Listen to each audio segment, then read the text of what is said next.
Before we begin this episode, I'm going to try to get the 2 parts edited and uploaded before the end of June, which means Happy Pride Month, everyone! Happy Pride Month! Gay Pride! Trans Pride!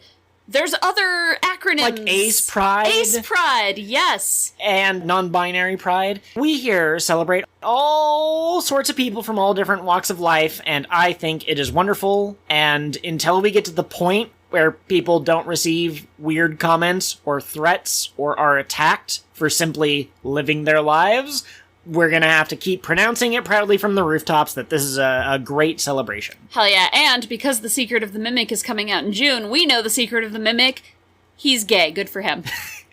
I'm guessing that it's a trans allegory. He's constantly going into other bodies and, like, wearing different suits or whatever, so... There you go, even better. Yes. Something strikes me about Mary and Gerard Key. And that is the question, what are they a key to? I think I've solved it, though. Wait, let me ask. Okay. Is it Kingdom Hearts? That's a pretty good guess. I was going to say it's the key to the door to darkness. And if you don't know what that reference is, maybe you'll find out later. Welcome to King of the What Now, a podcast that talks about whatever we want. We hope you enjoy the show, or else. Podcast. Welcome to the Magnus Archives, Episode 2, the second part. Woo! Crash, crash. Woo! Hello! Welcome to the show! My name is Kat, I'm your host, and I am going to read this book that I found that may or may not be bound in human skin. It's really compelling, and I just want to know what the book's about. I think that's fine. Yeah, I think that's probably fine too. My name is Joel, I'm your co-host, and also, I'm going to read this cool book that I found that's not bound in human leather skin, and I think that's absolutely cool. Your intro is too long for me to do the bit that I wanted to do, but this is a spooky book, and I've read it. Oh no! What was the intro you wanted to do? Did you not notice that I was quoting you word for word at the beginning? You were, yes. But you went on too long, I couldn't memorize the whole you were intro. Being a shape changer. You were taking over me, my personality. Hello, Kat. Yes, From hello. the podcast King of the What Now, about One Piece and many other things. Yeah. It's currently a podcast about whatever the heck we want. Yes, often FNAF at Freddy's. Yeah, No? FNAF at Freddy's? Hell yeah! We're gonna do FNAF at Freddy's. This is when you go to Freddy Fazbear's Pizzeria, but you bring a copy of Five Nights at Freddy's and you play it there. Oh my god. No, listeners, really quick, put this in the comments if you have a strong opinion. I suggested that Joel call his FNAF video series Tales from the Pizza Cast, but I think FNAF at Freddy's, also strong contender. So let us know which title you think is more fitting. We have very squishy brains, and so I think the second one fits with our vibe a little bit better. But yeah, leave it in the comments below. He called me a soft brain. Okay, so this week we are reviewing Part 2 of Season 1 of the Magnus Archives. So that's episode 21 through episode 40, which is the season finale. Absolutely. We don't really have to recap kind of the overarching plot because we just did a part 1 and the plot really hasn't changed too much. One thing to note is the name James Prentice gets brought up in the first 20 episodes, and that is going to be a major component of the overarching plot in part 2. Yes. We do a succinct summary, usually, and usually we don't have 20 things to succinctly summarize, but luckily we have the power of an Excel spreadsheet. I'm ready. All right. Episode 21, Freefall, is about skydiving adventures that spook a man, and then he gets eaten by the sky. Mood. Episode 22, Colony, Martin recounts... Hang on, if I move the computer like this, and then... Okay. Episode 22, Colony. Martin recounts being under siege from Jane Prentice. There's that name I said was going to be important. There you go. You guys remember in the first half how Martin at one point went missing? Yeah, and everyone knew that it was related to the horrors. Yeah, John was like, he keeps calling out sick, what a loser. And we were like, John, he's probably getting eaten somewhere. Well, now we found out what happened to Martin. Yes, and this episode specifically helps answer one of my questions, which is how can you be gone for like 3 weeks without the people who investigate horror monsters wonder what happened to you? But hey, there's an answer in here. Episode 23, Schwartzland, is a tomb is discovered with strange books and a coin inside. The tomb is haunted. Duh. Also, this takes place a year before the Magnus Archives was founded, so it's core to the story. Episode 24, Strange Music. A woman discovers a haunted organ and dolls. Episode 25, Growing Dark. A woman's roommate joins a weird f***ing cult. Episode 26, A Distortion. Sasa with salsa. Oh my god! No! Slow down. It's too early in the episode for my brain to be melting. Mr. FNAF at Freddy's. Just take your time. Okay. Episode 26, A Distortion. Sasha makes a spooky, quote-unquote, friend. And, nope. This is just the succinct summary part of the episode. Episode 27, A Sturdy Lock. A man is haunted by a thing trying to come into his room during the night, specifically. That one was interesting. We'll talk about that one. We're going to talk about 20 episodes. We're going to talk about all of them. Hell yeah. Look at us go. Episode 28, Skin Tight. A woman goes into a haunted hospital with Sarah Baldwin. Why is that name bolded on the sheet? We'll talk about it. Episode 29, Cheating Death. A man becomes death for 2 centuries, but eventually turns back into a person. Something like a person. He's a highly invested entity. He's a level 2. Okay. This is not a Sanderson episode. Why isn't it, though? Yeah, why not? 30, Killing Floor. A man is transported to a spooky meat-packing plant dimension and kills a coworker. Such a good episode. Episode 31, First Hunt. A man goes on a hunt, but is hunted instead. Episode 32, Hive. Jane Prentice gives her freaky-ass statement. Episode 23, Boatswain's Call. A woman goes on a haunted boat that eats people. And it might be connected to some people that we know. Yeah. Episode 34, Anatomy Class. A man has to teach a bunch of changelings anatomy lessons. Episode 35, Old Passages. Builders working on a country club basement find a passage to a strange series of caves, each with a unique horror within. This episode is incredibly important, and there's hardly anything spooky in it. So if you care about the overarching plot, 35, do not skip. Episode 36, Taken Ill. A funeral director experiences zombies, at a nursing home. Episode 37, Burnt Offering. There was a shrine in the woods with pictures of Gertrude Robinson. After a man smashes one of the bottles that was hanging out here, there were bottles and pictures, or there are pictures in the bottles? Doesn't matter. Once he disturbs the ritual site, everything in his life begins to burn. 38, Lost and Found. A man buys a haunted urn, but learns there's more to the urn than haunts the eye. This is when I started getting silly with my episode descriptions. Episode 39, Infestation. The Magnus Institute is under attack. By who? By worms! Don't worry, though. If you're spooked by bug sounds, it's just spaghetti. Yeah. This episode is when they really ramped up the audio production, and there's a lot of worm stuff. This is also, I think, last episode I mentioned that there was one episode in particular that had fire alarm sounds, and it's not the worst thing. It didn't make me want to jump off of a cliff, but it did make me want to, slam my head in, a door or something. It wasn't great. Nah. Episode 40, Human Remains. Just like how episodes 19 and 20 were a 2-part episode, 39 and 40 are a 2-part episode. 39 is the Magnus Institute is under attack. Episode 40 is the debriefing afterwards. And those have been your succinct summaries. There is also a Q&A episode that I don't think is in character, but we decided we weren't going to watch it or listen to it. Gosh dang it. I made fun of you last episode for that mistake too. We're not going to listen to it until we have talked about these episodes on our own, so that if there is something clever that we notice, we can say, we noticed that. We didn't have to have them tell us that thing. And then we get to feel smart. Yeah, absolutely. Which is very important to us. That's why we podcast. And why we use the word smart. Yeah, absolutely. No notes. All right, so we got a lot more plot in the back half of this season. Do you kind of want to just, describe what our plot has looked like? Yeah, okay, so in general, they're still investigating stuff, but the main threat from this season are the worms. They were first mentioned in, I think, like, maybe episode 6, and John specifically, the narrator, head archivist for the Magnus Institute London, he says, you know, we have a statement from Jane Prentice somewhere in here. It's not Tim. Tim's the himbo, right? Martin's the one who writes poetry. Martin gets attacked by Jane Prentice after he investigates one of the other... The spider one. The spider one, right. The one that I absolutely hated. The episode with Sasha, when she makes her quote-unquote friend, the friend takes her to a place where someone's body had started to decompose, getting eaten by worms. And then the Jane Prentice episode itself is from her point of view before she went completely insane, just mostly insane. And then the finale, they are under attack by the worm entities. However, there's a couple of other things happening here.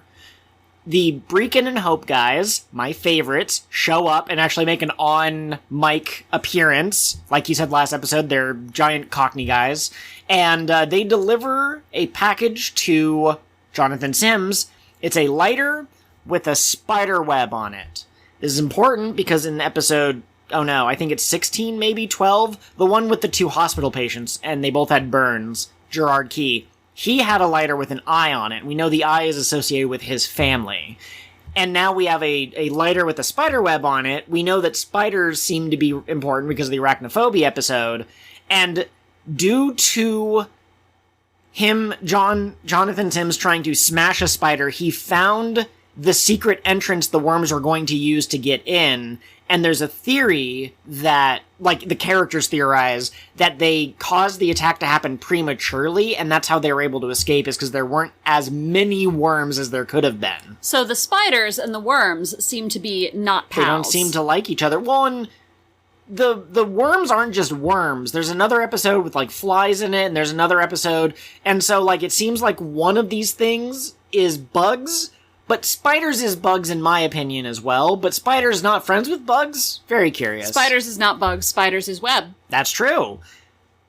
And then the other kind of thing that shows up that's interesting is the table with the interesting pattern on it from episode 3, Across the Street, one of my favorites. It gets delivered to the Institute, and while they are trying to fight the worms, one of our characters, Sasha, possibly rest in peace, gets distracted by it, gets abducted by someone who doesn't sound like her audibly, but seems to have gotten everyone else to think that she's Sasha. So this is another, not Sasha, has shown up and taken Sasha. So there seems to be several different hands being played, cards being played, whatever the metaphor is. There seems to be bugs. There seems to be not people, weird changeling people, and there appears to be spider. Yeah. And all 3 of those kind of converge in the finale. Yes, and I want to mention, you said, you mentioned that there was an episode where Sasha made a friend, ? The friend she met was a spooky guy who wasn't really a guy, all his bones were in his hands. Yeah. But he taught her how to defeat the worms. Yes. And so, whatever he is anti-worms. I think he's associated with the table. I was pretty sure he was a changeling. I thought he was the original changeling from the Across the Street episode. Oh, but, yeah. I'm almost certain he's a changeling who took over somebody's life. I don't know if he took over Sasha, or if this is just another changeling. Yeah, the anatomy class episode had 7 of them at once, so I don't think there's only one. I think there might be multiples. What I find interesting is that the spiders were also inside of the box that fits inside of the table. And so, I don't think those guys get along either, even though they both kind of helped the Magnus Institute fight off the bugs. Right, for those of you who are forgetting, there's a hole in the center of the table that's perfectly square, and it's 3 by 1 inches or something very specific. In the episode with the haunted house in the first part of season 1, that's what he dug up from under the tree, was a box that was exactly the right dimensions to be in the 6 inches hole. square. And that's why they give you such specific, dimensions for it, so that later when someone says it was about this size, you can go, I recognize that size. Mm-hmm. Can I jump around in our document a little bit? You can, but really quick, I just wanted to point out one more thing about kind of the story. We have found the previous archivist's body. Oh, yeah, shit. And she was surrounded by boxes of tapes. So she also, it seems like, was maybe recording statements, and somebody did not want those statements to be found. Now, you might be asking yourself, this is a 40-episode podcast so far, and there's worm things, there's shapeshifters, there's spiders, there's fire things, the sky can eat people, and so how did Gertrude Robinson die? Was it a sky thing? Was she eaten? Was she hunted? She was shot with a gun. So that's not really supernatural. That seems kind of human-ish. So John comes to the conclusion that there's a traitor in the Magnus Archives, and like any work of fiction, they're sometimes too quick to jump to conclusions. He's probably right. He's telling us, the audience, that there's a traitor, but I have an alternative theory that I think is just as likely. Haunted gun. Like, you know, like, oh, she was killed by a gun. That's what a normal human would use. Yeah, that's also what a shape changer would use if they wanted to look like a normal person. They'd use a gun. Absolutely. Is it okay if I throw a theory out here, or would you rather jump to what you were about to jump to? Go with your theories.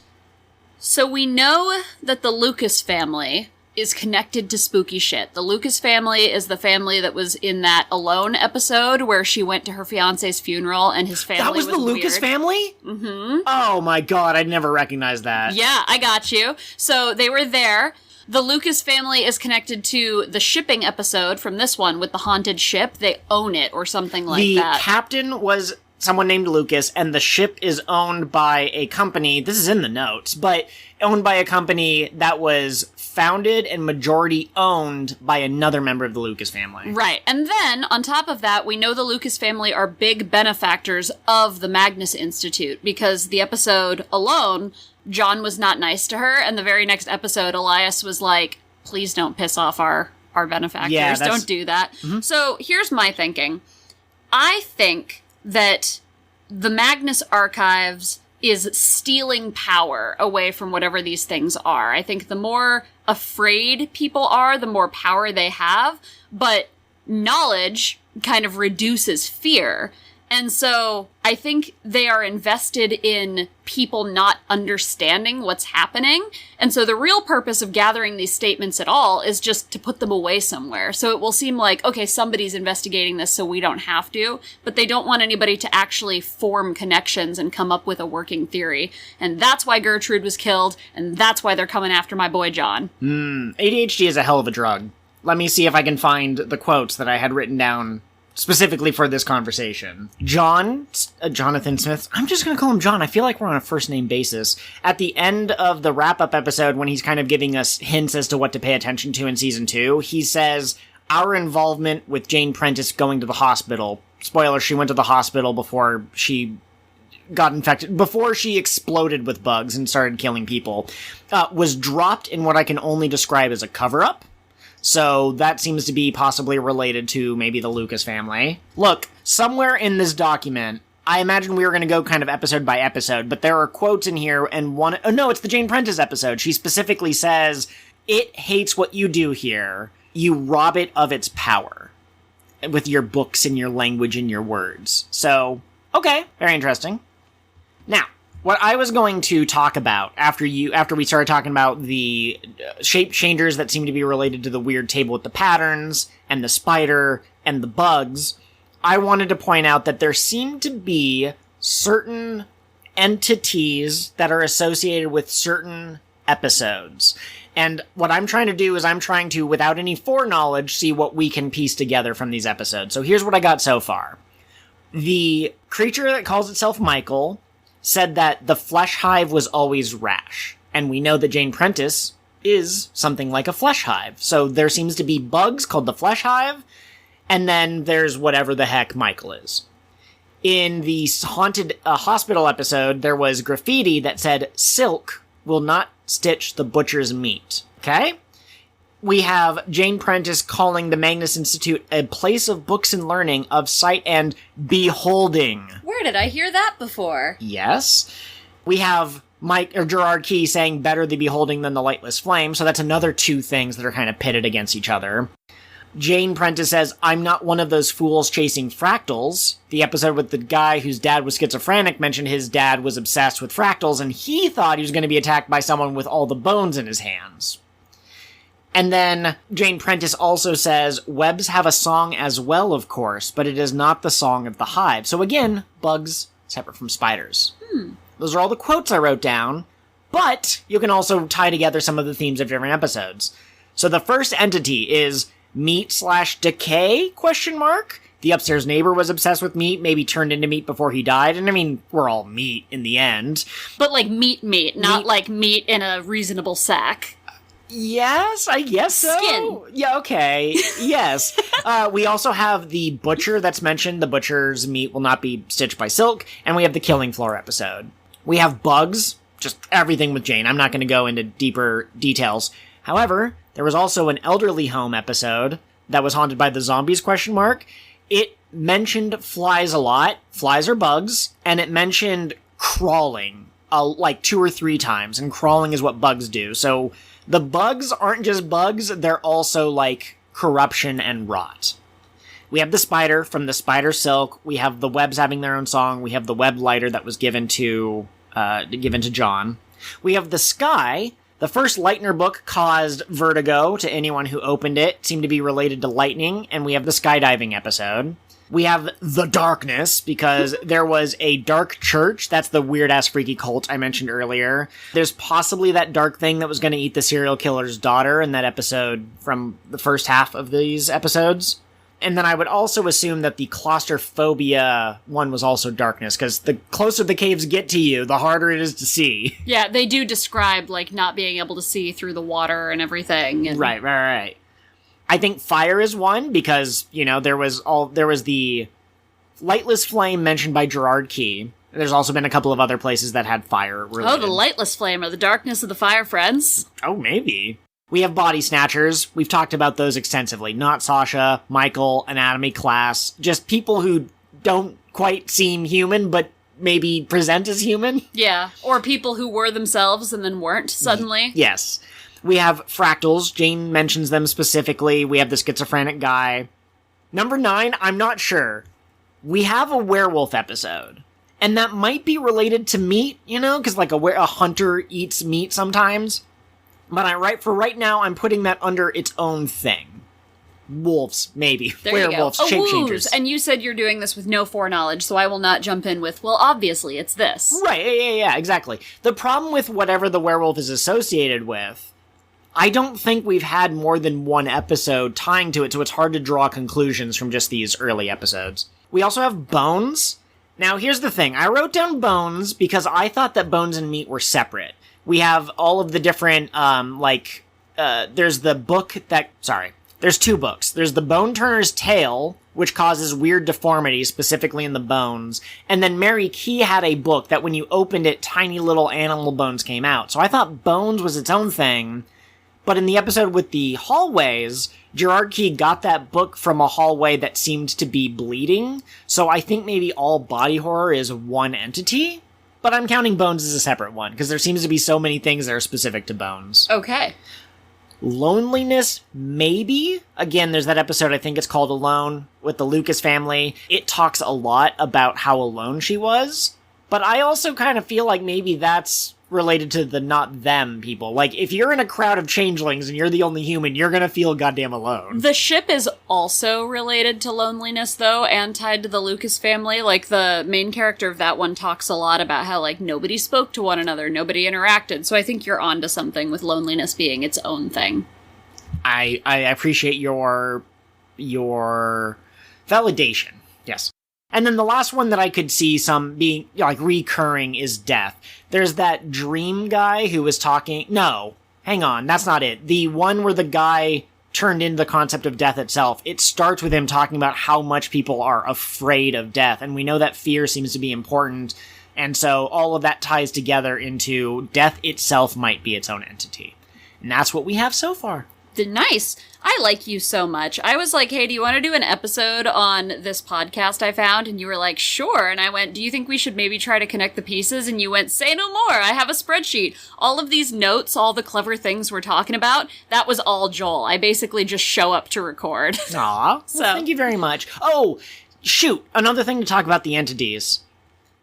So there's an episode I describe it, 35, very important to the plot. Basically, some construction workers... That's basically what they are, right? Yeah, construction workers, they find a tunnel, and they go down this tunnel, and they come into a circular room, and the room was built by a guy named Robert Smirk, an architecture that gets briefly mentioned way earlier, but is apparently very important to the lore.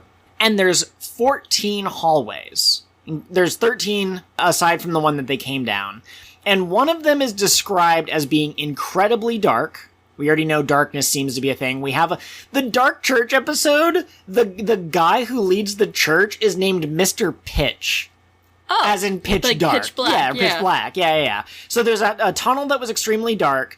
There was a tunnel that felt like you were falling down it. So that's kind of like the skydiving episode. There's, again, one that seems to be kind of meat, blood related. The one that they came down felt claustrophobic. So that's kind of its own thing, kind of like the cave diving episode. There was one more. There's got to be one more. There was a tunnel that had someone in it that meant you harm. So that's kind of a weird way to describe a tunnel, but I think that... Spooky, strange, changeling person? Yeah, so I think that's the changeling hallway, and I just think they're having a hard time describing what that entity would look like. So that's interesting. There might be 13/14 entities that we have to deal with. I say 13/14 because how do you get into the center chamber if not through a quote-unquote normal hallway?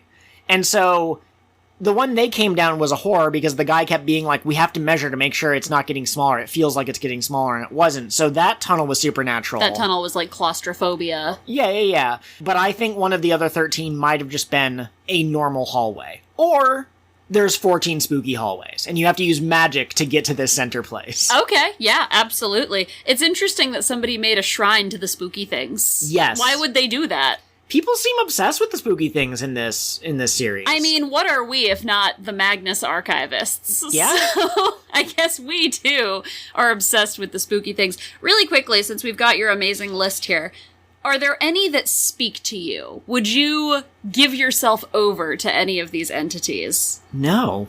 They're horrors. Okay. I think we've seen that the horror things seem to be able to affect perception, and there are people who kind of feel drawn to certain things, even if they can logically be like, I don't know why I'd be attracted to that thing or whatever. I think my brain would be open to fractals. I think that my brain is very data pattern oriented, and I think it would be able to get its claws into me that way. Yeah. Also, I love the Changeling episodes. They're so good. Yep. No, absolutely. I already am a changeling, so there is that.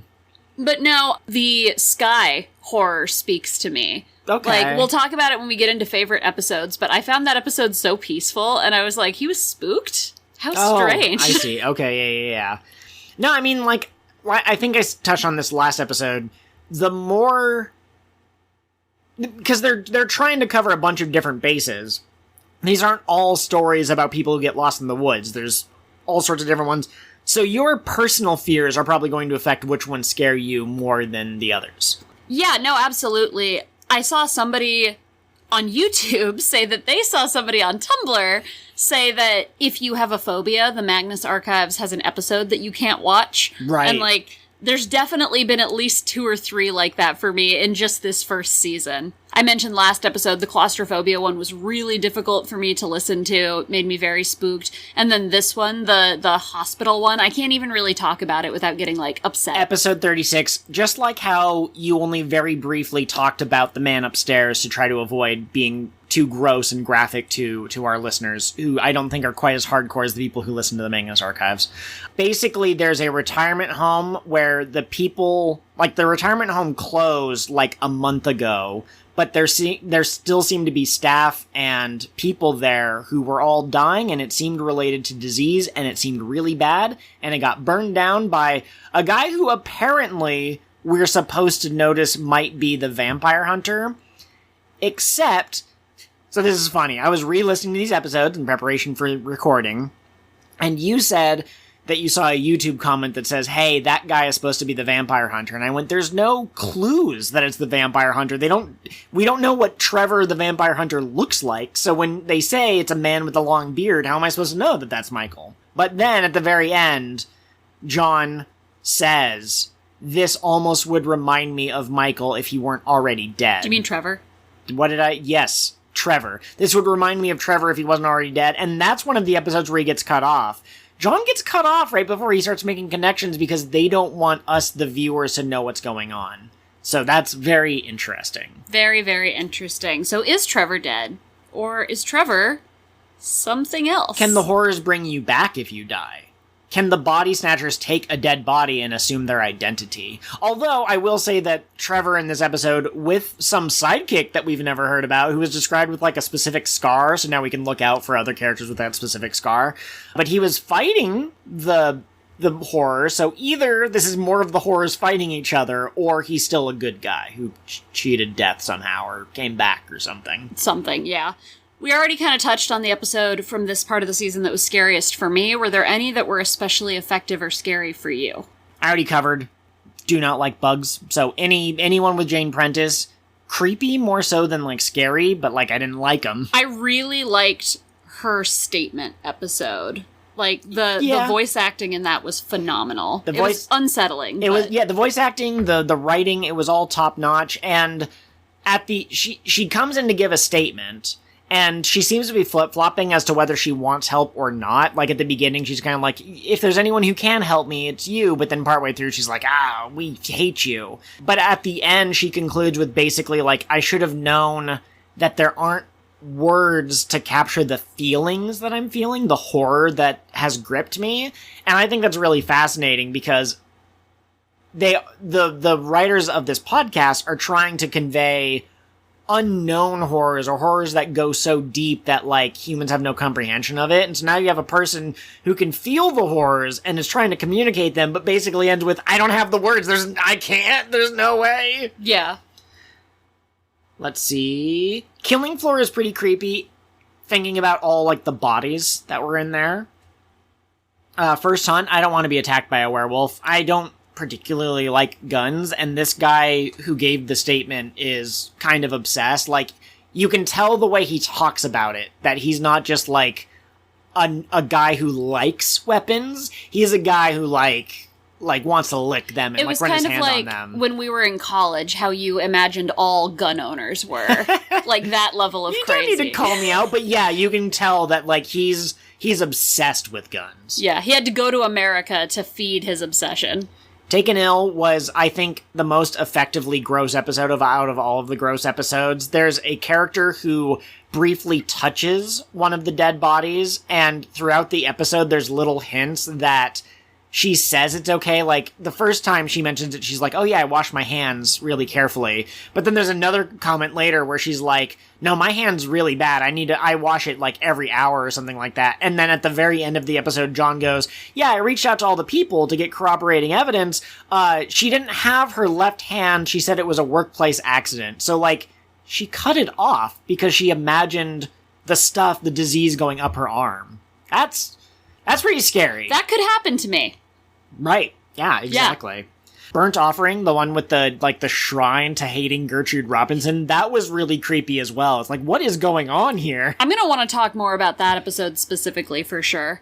Yeah, but those are all the ones I think that effectively creeped me out. I will tell you right now, the hospital episode where I called out Sarah Baldwin, the most nothing burger of an episode. I re-listened to it, I'm like, there's 2 pieces of lore that's interesting here, and nothing else about this is even remotely scary. It's like, oh, I was working with someone and she wandered off and I followed her and then I found her, is basically it. And it turned out she was from the anglerfish episode. Yeah, she was the anglerfish, and you were supposed to get it before the reveal happened because she kept smoking, and in the anglerfish episode it was asking for cigarettes. The thing about that misled me, though, is the statement giver mentions that she gave off, like, a strong floral scent underneath all of the smoke, and so I thought maybe it was something like a dead body that had been reanimated and the smoking was like a way to cover the bad smell. And maybe that's why in the anglerfish episode it was going after people who smoke. But I think they misdirected me. I thought it was something else that was... Yeah. Absolutely, yeah, and that's fair. But it's kind of neat that she was back and she was arguing with whatever entity was involved in this episode. So. Yes. When she shows up, she's like, you didn't tell me about this place. And they're like, is it going to be a problem? She goes, I don't know. And she's talking to someone and, she basically says, like, sorry I intruded or something. So, like, gang warfare among the monsters? The entities are particularly territorial, and that might also be why the spider was like, why don't I just help you out with this worm problem? Yeah. Well, and Michael said the flesh hive has always been rash, so if there's some kind of plan that's happening, which there is because the bugs were trying to create a doorway, but if there's something going on, the bugs are like impatient and they're like, we're gonna go get it, and the other horrors are like, we're gonna play 5D chess, you know, we're going to deliver a table and then we're going to hope that the people get separated so someone will stare at the table and get replaced.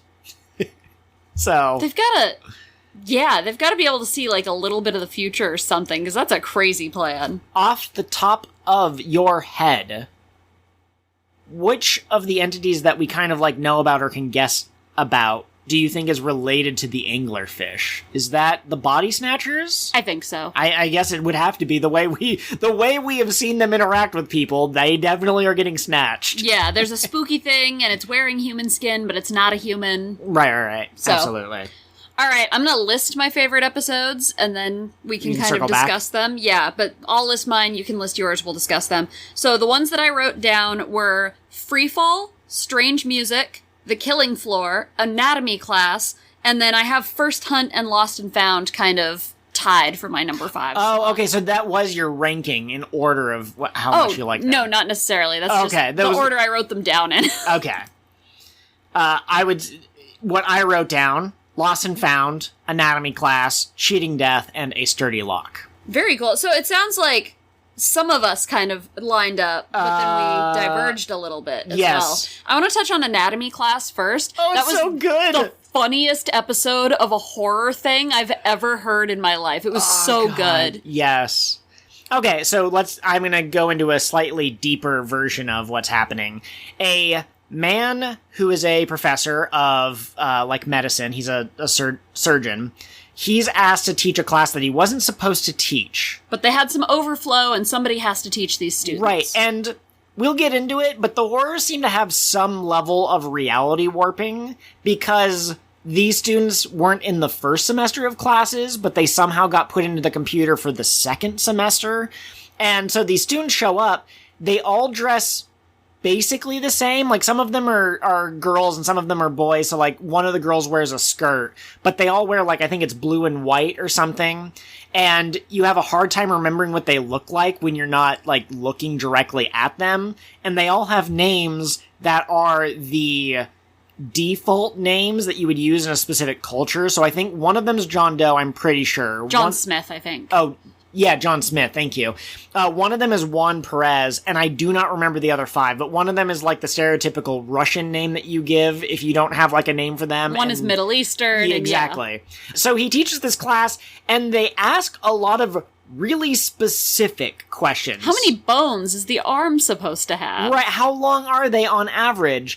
And they do not shape change in front of him, but he can look away and then look back, and their arms will be longer. And they can animate hearts that aren't in a body, like in a dissection class, and they can make them, like, beat in their hands. And so they seem to be wanting to learn how to better imitate people, but they're also shit terrible at imitating people, because they speak in, like, a flat monotone, and they ask weird questions, and they don't quite show the emotions that they're supposed to show. And he's getting more and more uncomfortable over the course of this semester, and it turns out that when he doesn't show up to teach, they all just sit there. They go to class and they sit and they do nothing.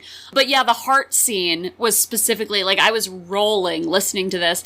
They're in an anatomy lab, and one of them picks up the heart, and they go, is it supposed to beat like this? And they make it start beating, and it's spurting blood everywhere. They're summoning blood from it, too. And he's like, what And then somebody else goes, no, it's like this. And he turns around and she's making hers go. And they all start. And he's just standing in the middle. And eventually he goes, that one's the closest. And just leaves.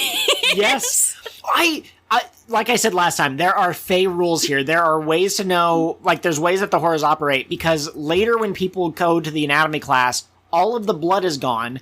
Except he had some on his shoes. So, like, if you look away, it disappears, but because the blood was on, like, his person, it didn't disappear, maybe?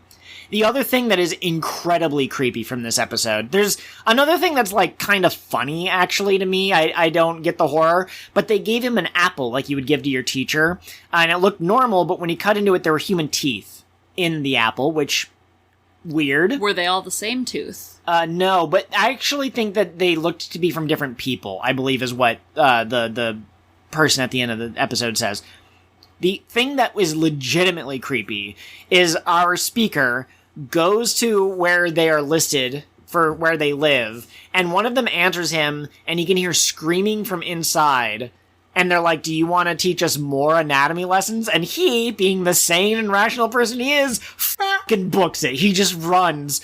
But at the end, John Smith says that another teacher from a different school had taken their own life, had committed suicide, and left a note next to their body that says not to be used for teaching. So if he had not left that note, he was pretty sure that they were going to dissect him and try to, like, imitate him. I think it was a him, it doesn't matter. And he was trying to prevent them from doing that because he was so weirded out by them. So... It was a great episode. It's such a good episode. I love it. It almost gives me Doctor Who vibes. Yes, I could absolutely see. Like, the kind of silly surrealism that you sometimes get, especially in, like, was it David Tennant's season of Doctor Who? I don't know. I don't follow Doctor Who very closely, but it's a very specific era of Who that this could have been an episode of. It's very British. Okay. Why is Freefall one of your favorite episodes? I thought it was a really cozy episode. Like, so this guy jumps out of a plane. He's a skydiving instructor. He jumps out of the plane, and he describes falling, and there is no ground. And he's just, like, going forever in this endless sea of blue. And I don't think there's any clouds. I don't think that he sees the sun. Time doesn't seem to pass, at least, like, around him or whatever. And I feel like I'd really like that. That sounds really comfortable to me. He couldn't sleep. I mean, he eventually kind of, like, figured out how to, but he couldn't sleep. He didn't have anything to eat. Like, certain aspects of this, I can understand why it's horrifying, but like I covered last episode, and like I've said on this podcast probably thousands of times, the way I interact with fiction and other people's emotions, sometimes I get it and sometimes I don't. So I really have to, like, close my eyes and picture it and I go, that is horrifying. But listening to the episode, I didn't feel it. Well, and, like, the writers of this show are very talented. So clearly if they want something to be scary, they're capable of it. And I just don't think they put their scariest writing into this. You easily could write it in such a way that it feels horrifying to the listener, and I didn't get those vibes. But I really liked the episode. I felt like they did a good job with the mom character who was describing, like, what happened to her son, and the bit at the end when she says, he didn't fly away, he didn't fall upward. Whatever you're picturing, it's worse than that. Yeah, the sky ate him. Like, that hit me really hard. And I really, really liked that line. So that's why that's on my list of favorite episodes. Tell me your thoughts on Lost and Found. Really quickly, before we move off of Freefall, I almost call it Skyfall. Same basic concept, right? I think that there are... So in Jane Prentice's episode, she says that she was being called to by the bugs. There was a wasp's nest in the attic or something, and she had to, like, saw through the padlock to get to it. And it was a level of I need to get to it that a normal person would not have. And she said she didn't even know there was a wasp's nest in there. So the entities seem to be able to find people whose vibe they like. That could also explain the dark church. Maybe those are people who vibe with the darkness. Wah! But the Sky Guy might actually be that for the Sky. He might have been recruited rather than killed. Or maybe he was killed. Who knows? If he shows up again later, I'm not going to be surprised. Yeah. No, I wouldn't be surprised either. Okay. Which episode did you want me to describe? Your feelings on Lost and Found. You put this high up on your list, so. Listen, there are a couple of tropes that I could see, but written by 1,000 different authors and 1,000 different TV shows, and so long as they were all kind of unique, and so long as they were all done in an interesting way, I would love every single one of them. Number 1, deals with devils. Number 2, haunted, spooky artifacts that come with a cost. Have you seen Warehouse 13? Yeah, Warehouse. I really like that show, but I never really watched it. I really like, Stranger Things. That's not it. What's the Stephen King book? Needful Things. Needful Things is my favorite Stephen King book. Not that I've read a whole lot, because I don't usually do horror, but I love it so much. You have read 3. 1 was The Dark Tower, which is weird. And also, we didn't have enough context, because we didn't, And 1 was Pet Cemetery, which is so upsetting. We took a break from Stephen King after that, and you haven't gone back. And then you've read Needful Things, and which is one of my favorites. We never finished the movie, because it was too spooky for me. But Lost and Found. First off, Saleza, I think is how it's pronounced. A character who is in the episode of the guy who literally started falling apart. There was a trade, a negotiation with a guy who had illicit artifacts named Saleza.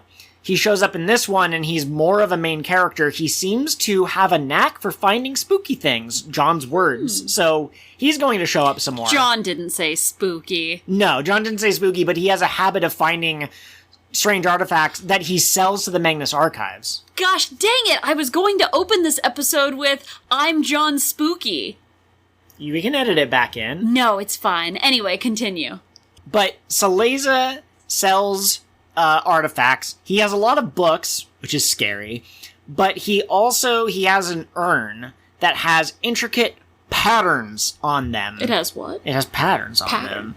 And this guy, our statement giver, buys it. And after he buys the urn, strange things start happening. He gets the bill from Saleza for all of the items he bought. I don't know, let's say he bought 10 things, including the urn. The itemized list was 9 things. And he calls Saleza, and Saleza's like, haha, I only sold you 9 things, you idiot. Could you send me a picture of the urn? Guy sends a picture, and Saleza goes, hang on, I wrote the quote down. It's so badass. It hits really hard. I do not remember having that thing, which means it belongs to you. Which is interesting phrasing, given the way that the goddamn plot works. Everyone who wants it does not obtain it. Like, he has a couple of emails with people where he's like, would you like to buy it? Because he's an antique seller. And they're like, yes, I would love to buy it. And then he sends them a picture and they go, what is this? What are you talking about? I got the impression it was because the urn is targeting him specifically and so doesn't want him to sell it. Yeah, he's under attack. By who? By the urn! But then things start going missing, like his shoes and his favorite book that was signed by the author and stuff like that. And every time he mentions them, people are like, no, you never owned that book. That was your cousin that had the book. Or no, you only ever worn 2 pairs of shoes and you only wear these shoes to formal events. And then it ends quite tragically, I think. He is trying to watch the pot. He has a gun to the mushroom asking for the name of God. You dumb son of a bitch. You fungal piece of shit. Yeah. He falls asleep. He wakes up at 2 a.m. And I really hope that's not too loud when I do that little bit. 2 a.m. theory is real. 2 a.m. 3. It's literally real. But he falls asleep. He wakes up at 2 a.m. All of the things that he's lost start coming out of the urn, some of which shouldn't even fit inside of an urn's hole. What do you call that? The opening, I guess? Yeah, the mouth. The mouth! Because it's eating stuff. But things start falling out, and he gets a bad sense of foreboding. Ever notice the people who are haunted by the horror seem to know that I guess if our theory is that they feed off of fear, it's good for the horrors to play with their food, because then that gives them more energy. But fingers started coming out. Someone was crawling out, and they looked like they had been in there for a long time. And the dude books it, and his husband disappears. And he has the marriage certificate, and just half of it is blank. So the urn stole everything from this man's life. When he's giving the statement, the urn also disappeared. So he has no way of, smashing it or giving it to someone else. Things were still disappearing around him. My theory is that eventually he's going to be driven to suicide, or he's going to disappear and he'll be the last thing before the urn gets into the possession of a new person. Yeah. So very spooky episode. Haunted urn. You gave a good description of that. I think I understand why you like it now. Yeah. And like I said, it was on my list. I couldn't decide whether I liked it or the first Hunt episode more. I'm a sucker for werewolf stories. So same thing as you, kind of. Sorry, go ahead. I was just going to say, I'm done describing the urn episode. I love the trope. I think it was really well done, and it is very spooky and creepy. Like, you said that the priest, who is basically being gaslit by the demons. Which horror is gaslight? Which demon is girl boss? And which one is? But clearly Jane Prentice is girl boss. Yeah, okay. The lonely is gatekeep. Yeah, absolutely. But this one is one of the ones where I would lose my mind if people didn't believe that I used to own a dog or I never owned a Nintendo Switch or whatever. But yeah, it's a good episode. Tell me about werewolves. Absolutely. First though, Joel, was it a werewolf? Okay, so my wife has decided to make fun of me. She's decided to, what is it that kids call it? Putting me on blast on this podcast? I don't think kids say that, but yeah, sure. Okay. That is a phrase that is used. But it's old. I think it's from when we were kids. What? Okay, anyways. We listened to these episodes. We decided we were going to record our own thoughts or review of it, so to speak. And I forgot small little details, and also sometimes I kind of space out. ADHD is a hell of a drug. And I was like, oh man, we're going to have to talk about the Sasquatch episode. Also known as Bigfoot. I think that's the more common name that a lot of people around like the country know. And you said, no, I think it was a werewolf. It was clearly a werewolf. And I thought in my head, I thought back and I was like, there was no mention of like the moon. There was no mention of him, like, transforming. I think it was a Sasquatch, man, because he's described in his human form first, and it's kind of lumberjack vibes, which is kind of how I'd imagine a humanoid, like, less hairy Bigfoot. And then I re-listened to the episodes to make sure I didn't miss anything, and he explicitly is like, hey, I read this book once about lycanthropy.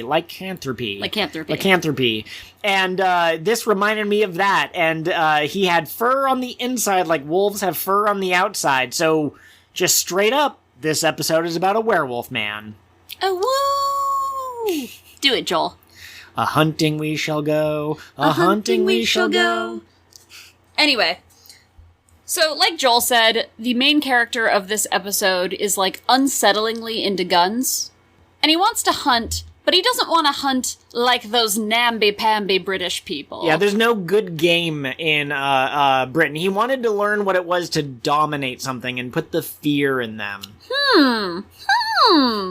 So he has been talking to this man online, and eventually he arranges a trip. And like all people who meet their Discord friends, he's a little weirded out and a little disappointed. Well, this show has a thing against Americans. They've made 2 comments about us so far. It's not their fault that we won the war. I mean, maybe it is, but they don't need to be bitter about it. Anyway. Their empire's collapsing and you're laughing at them. They're going to be stuck on a small, tiny little island with no other countries to dominate, and you're laughing. Yeah, be sad in the ocean, colonizers. Anyway. So he goes to America, he meets his Discord buddy, and he's like, man, this guy is loud and he talks a lot, but at least there are guns. He has a whole cabinet of guns. Very excited. And they go out into the woods and they're hiking, and something of note is that this episode takes place in Appalachia. Mm-hmm. And for those of you who are not familiar with the Americas, it is by far the spookiest, most haunted place in the country. The people who are from there might as well be from, like, the other side of the world. It's a very different culture, and it's the land itself has, like, spooky energy, spooky kind of vibes. Okay. Yes. So that from the beginning was kind of like a red flag to me, like, oh, that's where they're hunting? The YouTube comments are basically like, as soon as we heard where they were going, that we knew the guy was fucked. Yeah, did you ask the trees first if you could set foot in their woods? Excuse me. But they go off into the woods, and a man is like, hello, and he's singing his little hunting song. And if I recall, he's wearing, like, the wrong clothes for the time of year. I think he's wearing, like, fewer layers than you would expect. Yeah. And he says something about, like, good day for a hunt, and then he just disappears back in the woods. He sniffs them as he walks past. Or he takes a deep breath as if he were smelling them, and then he keeps walking. Yep. And then he hunts them. He kills the guy's buddy and chases him all the way out of the woods. And he chases him in a circle just to play with him, just to have fun, just to absorb some of that fear. He likes to hunt things that are weaker than him and put the fear in them. I think I've heard that sentiment somewhere before. Thematic relevance? Ooh. Yeah.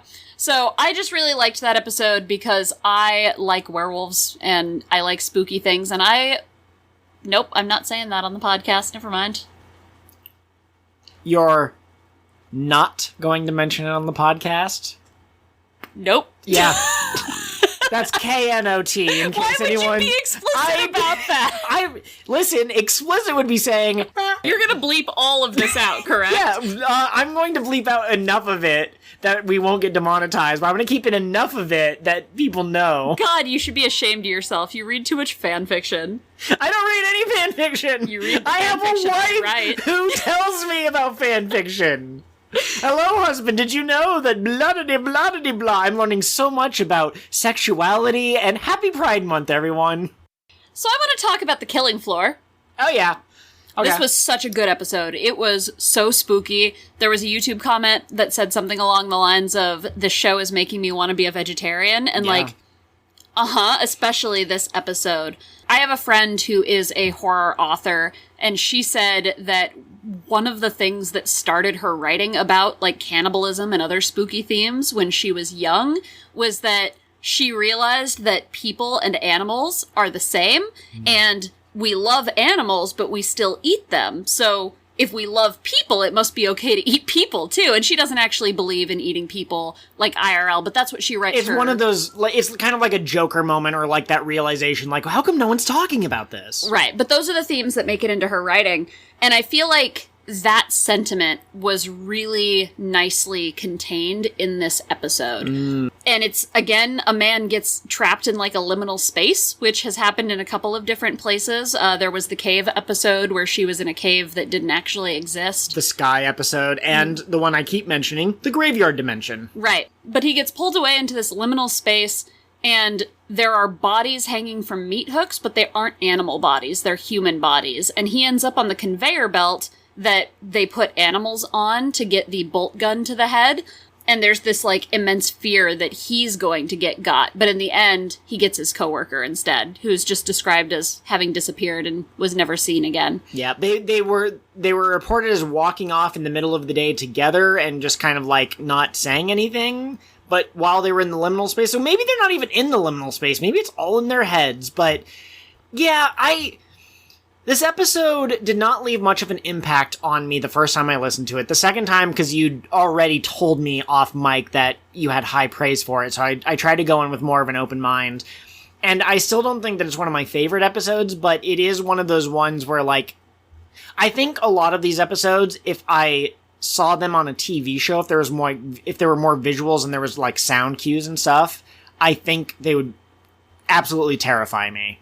What I find interesting about it is, so he has a friend. Did I write down? I didn't. I think it's Tom Han, maybe? He's Chinese.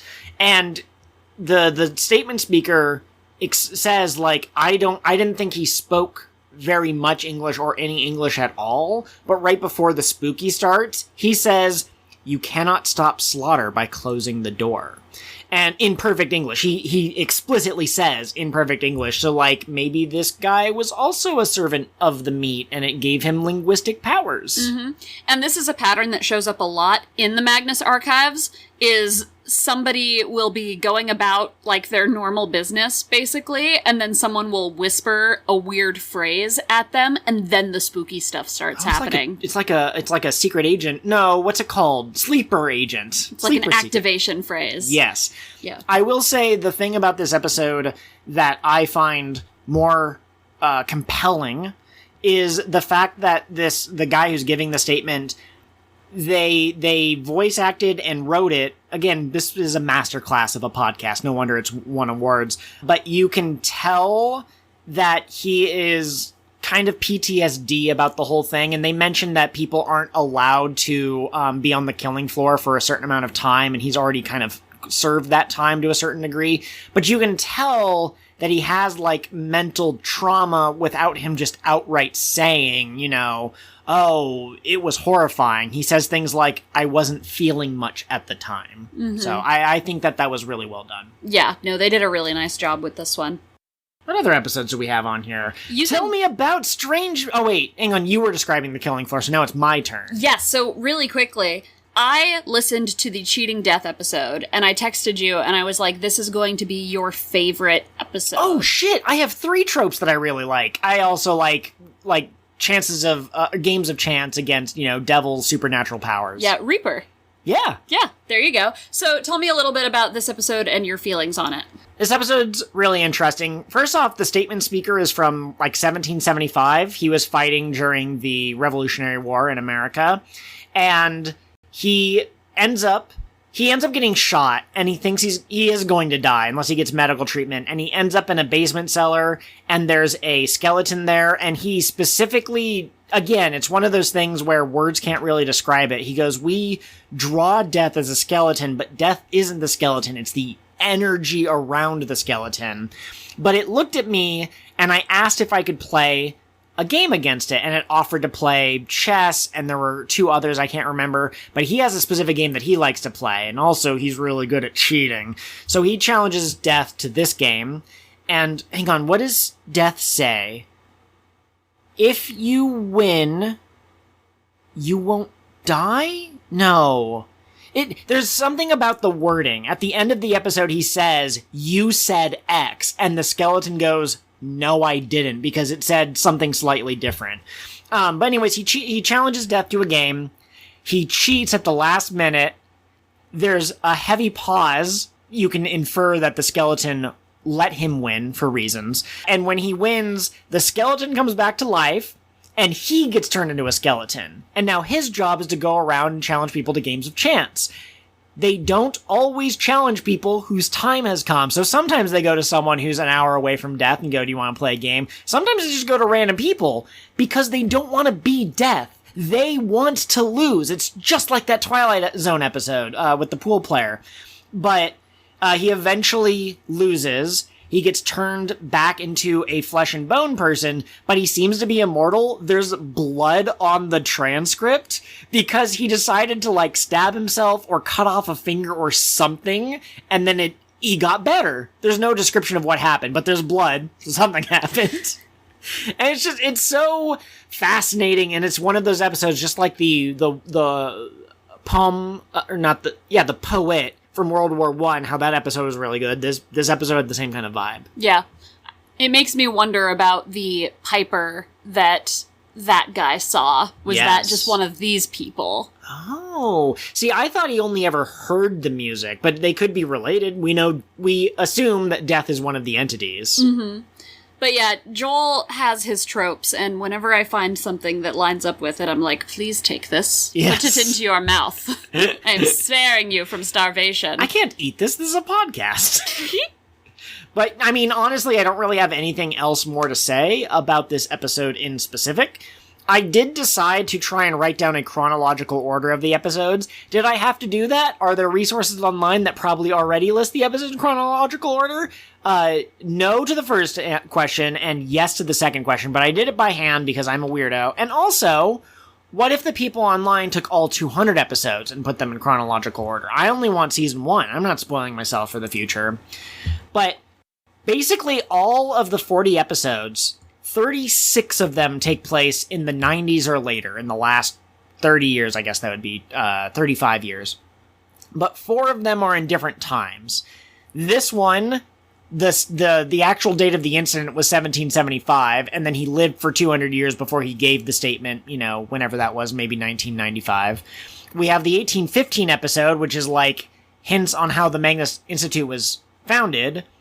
we have the World War I episode, and then we have the Vampire Hunter episode, which spanned like 50 years, but the first incident that got him to start hunting vampires was in the late 50s. So those are the only 4 that like break the pattern, and it makes sense that they break the pattern for their respective statements. Yeah, absolutely. We'll get into this a little bit, but I saw a theory that Gertrude messed up the organization of the statements on purpose so that her successor would read these specific statements in this specific order. And I think it's very interesting if you go on that, the order that she chose to arrange them and how she gave information. Fun fact, you did touch on that last episode. Oh, did I? Yes. Okay. It was in the notes for this episode. Yeah. So. No, I'm just saying that, like, I think right now I don't see a pattern to what was going on. To me, it feels like maybe they should put all of the meat episodes together or something, but maybe there's a reason you don't want to target one. Oh my god, if these entities are warring, you don't want to go after one, because then once it's weak, the other entities will eat it and grow stronger. Yeah, we don't want that. Yes. Nobody needs stronger entities. The other episode I had on my favorites list was Strange Music. I just thought it was cute. It was a little girl who liked her grandfather. It was very spooky. Okay, yeah. There were cute family elements, and then there was also the powerful spooky. But she was clearing out her grandpa's house after he had been ill and passed away. He passed away. And she finds in the attic a chest full of dolls, most of which are missing their jaw. There's one that's like the ringleader that still has its jaw. It is a clown. Are the rest not clowns? No. Oh my god, I don't know how I missed that detail. Yeah. But there's this evil clown and box of dolls with no jaws, and then a old-fashioned calliope organ. Or, I guess if you're Calliope? American, calliope. Yeah. A bunch of different ways to pronounce it. Sasha's first appearance on mic is in this episode, and that's important. We'll talk about it. Yes. But she plays her grandfather's song on the organ. Her boyfriend overhears, and then he gets really, really scared, and eventually she finds a doll of him in the box with the clown, and she's like, that's weird, I don't like that. And then, like, a couple of days later, the boyfriend's jaw is missing, and the doll has also... Yeah, he dies, and the jaw is missing, and why? Why the jaw? Anyways, this is a spooky episode, and it's lore important. Yeah, did somebody come to get the spooky box of dolls and the calliope organ that at one. the end? I don't think they took the dolls, but I think, does she move out of the house or something? I can't remember. But she basically realizes that the organ has been stolen, and she asks her neighbor, or maybe the Institute asked the neighbor, but the neighbor's like, no, we saw 2 professional, like, big guys going in there and taking it away. That's Breakin' and Hope, my boys! Your boys! The organ ended up at the Institute, too, at a later date. So they're taking the horrors and putting them all in one place. It's the Afton amalgamation. Oh, no! Not the Phasgoo! The other thing to call out from this episode that could have potential lore importance is that John found a picture of an old circus, like from way longer ago than is reasonable. I think the 50s, like the 1950s. In Russia, by the way. I thought it was 1850s, because it was like, oh, her grandpa was immortal or something, was the impression that I got. But he finds this old picture, and her grandpa is in the old picture, even though he shouldn't be. Yeah, well, and the other thing, too, is there's a couple of people in the picture, and I think that they're all going to show up later, and I think they're different horrors. One of them is a flame eater. There you go. I think, were there 2 strongmen? Those might have been Breakin' and Hope from all that time ago. But this episode, also, the circus from Russia was called the Circus of the Other. John says, where has he heard that before? I don't think we've gotten another reference to the Circus of the Other in these episodes, but there's a lot of stuff that is hinted at that we haven't learned about yet. Yep, and what is more haunted than a circus? That's true. Clowns. Clowns are one of the most common, like... Did you know that fear of clowns, chlorophobia, is not common in Japan? Yes. Are you smiling because you knew I was going to tell you that fun fact? Listeners, if you can find the episode where Catherine last mentioned that quote, I will give you a like on YouTube. Does it come up a lot? I mean, there was the hot clown conspiracy in Precure. I think there was only one time he brought it up, but it's amusing to me. But yes, one of the guys involved with the ARMS game for the Nintendo Switch didn't know that Americans were afraid of clowns, and there's a clown character in that game. So when they started getting negative feedback, he said something along the lines of, I feel like I've discovered a weakness of Americans. This makes me stronger or something. Damn, girl, we love to talk. This episode's gonna be like an hour long already, and we haven't even gotten into, like, all of the different notes that we've written for these episodes. Indeed. Do you want to say anything about a sturdy lock, or do you want to move on to some of those notes? Sturdy lock is interesting. There's another instance of 2 o'clock. Oh, I need to do my 2 o'clock roundup at the end of this. But basically, a man thinks that someone's trying to break into his room, and he has to, like, hold it closed. If anyone else is in the house with him, it doesn't happen. He took video camera footage, and there was a face for, like, 2 frames, but it spooked him so bad he had to delete it. Dude, you want that evidence, but whatever, it scared you. The thing that most interests me is at the very end, John goes, oh, we checked out that room. There's no way to lock that room, even though he's constantly talking about how he locked it every night. What does that mean? What is happening here? His son did give a separate statement, so I'm guessing there's something really interesting happening here. The writers don't want us to know, and when we get to that episode, there will be some clarification or something. The listeners will have learned something between point A and point B, and now they can just talk about it. Once again, the real horror was gaslighting all along. Yes, absolutely. I got a question. Got an answer. It's a random thought. The horrors, I said they have the ability to seem to manipulate reality, but they seem to also be able to do stuff with money, I guess, if that makes sense. So in the serial killer episode, the daughter specifically says, my dad quit his job. I don't know how we had enough to survive after that. So he was either being paid for the serial killings, or the entity that was patroning him just, like, food magically appeared or something. I don't know. Well, the Lucas family seems to be connected to an entity, and they've got their fingers in a lot of pies. So maybe it's kind of like old school deal with the devil rules. Your ventures are successful if you're an avatar of the horrors. Okay. And so these people who aren't quite full avatars, like the dad who was the serial killer, maybe he was being paid by somebody associated with this horror. Yeah. The skydiving episode, the mom specifically points out she didn't know how her son was making enough money to do all of the skydiving all of the time. I did not know skydiving was an expensive hobby. It makes sense. All hobbies are expensive, and that one involves planes, but... Yeah.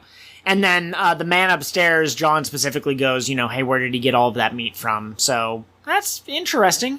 That one could be did he buy it? But I like the idea that it was a connection to the Butcher episode, where, like... Oh, okay, yeah. You're connected to this liminal space where people are getting butchered and the meat just appears in your house.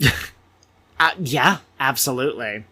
We wanted to go through the notes now. Is that what we want to do? Yeah, let's do it. Our random thoughts. Okay, I wanted to, last episode we skipped some stuff, so I'm going to try to be fast about it, but I'm going to go in order instead of just trying to, find really interesting quotes. Okay. The company from the skydiving episode doesn't actually exist. Apparently you need quite a few licenses to do a skydiving business. Makes sense. People could seriously get hurt or die from it, but, when John looked it up, that company has basically never existed. So that's fascinating. The haunted tomb from the Schwartzland episode, I think it's called, the haunted forest. He found a bunch of books, and each shelf was engraved with an eye, so that's interesting. The books were old and kind of musty and, had basically been weathered down over time, but that sounds exactly like one of the rooms in the haunted hallway episode. Yes. Okay. And then also, there was a coin that had 1279 on one side, which, that's further back than 1815. And the other side was blank except for 3 words, "Für die Still," and this was in Germany, I think. And so I believe that's German for the silence. Where else have we heard silence? Silence shows up all the time in this series. All the time when spooky things are happening. You know what I think is cool, really quick, just about that episode? Yeah. They describe how silent the forest is in winter. Yeah. And just like the Appalachia, how everyone was like, yeah, this is what Appalachia is actually like. Apparently that forest really is like that. Like where really it's just spooky? dead silent in the middle of winter. Cool. Snow absorbs sound. I don't know if you knew that. Yeah, well, I mean, I think I knew that at one point, but it also makes sense just learning it now for the first time. By the way, this statement is a letter to John Magnus, so probably related to the Magnus Archives. I think they'd straight up just say, that's what it is. There's a short man who's related to death, but John the Coffin Man in Amsterdam was also, exceptionally short, so I wonder if it's the same man. He had no eyes, but he could still see really clearly. The Holding. Our main character, you said B Holding, I heard the Holding.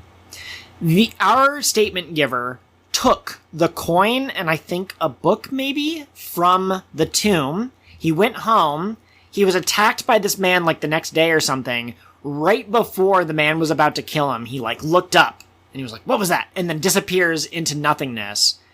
It was later discovered that one of the people who lived at the mansion he was staying at was a known thief, and he was found, dead and disfigured. So he stole the coin, and by transferring the coin to his possession, our statement giver was no longer the target of the attack, and that other guy got. Oh, that's crazy. It's so good. And who's a descendant of that guy? The von Closen family had a branch that eventually came to England, and a daughter who married someone named Michael Key, and they had a daughter named Mary. Oh my god, Michael Key. Is that the distortion guy? Is Michael related to the von Closen / Key family? Maybe. Von Closen, more like Von important to the story. Von open for business. Let's see. The other members of the Circus of the Other. By the way, only 2 of them were named. One of them was our organist, which is how we're supposed to know that it was related to her grandpa. I think the leader was also mentioned. I didn't write down the name. Oh, no, I did. Gregor Osanov. So look out for Gregor. He was the ringmaster. But they also had a contortionist, so maybe that's related to the claustrophobia, Or bones. Oh, yeah. No bones. What is the bone turner doing? Except contorting. Okay, yeah. Sorry, I forgot my words for a second. Did I mention who leads the Darkness Church? I can't remember if that was on mic or not. In the one with the weird cult, the Weird Church of the Dark had waited 300 years, so it's been around for a while, for Mr. Pitch. Oh, you did mention Dark that, or Pitch Black. Okay, I wasn't sure if that was before we started recording or not. And there is a paper with Hither Green Dissenters written on one side of the paper and a closed eye on the other. This was the last thing that was found in her room before she joined the spaceship or whatever happened, before she got beamed out, Scotty. Closed eye versus open eye. They are at odds. Yes, exactly. Also, I'm sure that we're going to find something else called, the Hither Green Dissenters Church or something, that the statement took place 2 years before that one or whatever. I love Michael. He's asked what he is, and he goes, I'm sorry, I don't know how to describe myself, which is interesting because I don't know how I describe a human, 2 arms, 2 legs, holds up a chicken, behold a man. I'm a primate. Yeah. Also, Sasha uses it pronouns when describing Michael. She uses he pronouns for a sentence, and then she goes, no, that's not right. It. But Michael describes itself as, how would a melody describe itself when asked? That's kind of cute. I like that. Michael wanted Sasha to ask more questions. I think Sasha said, he seemed to be waiting, and I asked some questions. If you remember the hospital episode with the nurse, she thought that Gerard was waiting for her to ask questions, and she didn't because she said, I don't think knowing would make my life any easier. But Sasha, who works for the Institute of Knowledge, can't help herself. I certainly hope that nothing bad happens to people who try to investigate the horrors. That would be terrible. That'd be terrible. What happened to the previous archivist again? Is she on vacation? Yeah, she's doing great. She's in hell right now. No, I'm just kidding. Who knows? Okay, John comments in this episode specifically that the bugs affected Harriet Lee, the exploded lady from the I Had Sex with the Bug Lady episode, and Timothy Hodge, the man who had sex with the exploding lady. They were affected differently by the bugs. And I'm curious, like, John said it, so the authors want us to pay attention. And I'm very curious if it's a man versus woman thing, because a lot of times in horror, women can give birth to evil horrors, but men can't. Unless you're reading that one book, In the Flesh. Yeah, there's ways for men to be the evil one. There's, like, Satan had a child with a woman, and the woman was pure, but the father was evil. But that was the first thing that came to my mind. Or the other idea is that Harriet was directly attacked by Prentice, and so maybe she had it worse, and and then he was indirectly attacked. He was infected by someone who was attacked. I don't know. When the old man tried to open the locked door in is that called Locked Door? He had blood on his hands. I remember this is one of the episodes I listened to with you before I got into the series, and you went, oh my god, he killed his wife, because these apparitions only started to appear when he was very alone. So you just thought, oh, he's alone because he killed his wife, and he's regretting it and stuff. But it's funny, because when you said that, I went, oh, are all of the people in these episodes, like, potential killers? Like, are there a lot of them who brought the horrors upon themselves? And not really, that's not the vibe I got, but if this was, like, the first guy who, I killed a murderer and I'm being punished for it, that'd be cool. It's interesting, too, that never really came to bear again, the blood on his hands thing. I still think he killed his wife. Yeah, I don't think that's wrong. It's just, I got an impression being an outsider to the series. Now that I'm an insider to the series, I'm like, yeah, I don't know how likely that is. It's possible, though. Absolutely. In the episode that we will not discuss in length with sickness, the director who was like, hey, we have a person who passed away, come pick them up, said something about like, oh, we want the ashes returned in the cheapest urn possible made of brass. And I'm very curious if the wording implies that they wanted the cheapest one and brass is the cheap option as opposed to, I don't know, maybe porcelain or something, or if there's something specific about brass and like alchemy or magic spooky ghostness. I thought maybe brass was relevant to the entities in some way because brass and gold are very similar, and I was like, what if that coin from the Tomb episode was made of brass? The heart from the garbage collector episode was also made of brass or copper at the end. The woman that I mentioned who was working with Trevor the Vampire Hunter, a tall and lean young woman with close cropped hair and a deep scar over her right eye. It's Shanks! Okay. Shanks is not a woman, and Shanks has long hair. There's hormone fruits, okay, in One Piece. And also, she could have gotten a shave. Shanks's hair isn't, I guess you wouldn't call it close cropped. Yeah, close cropped is like your hair right now. Okay, long hair to me is like, nope. I don't know. I was trying to... What's his name? The cat mink.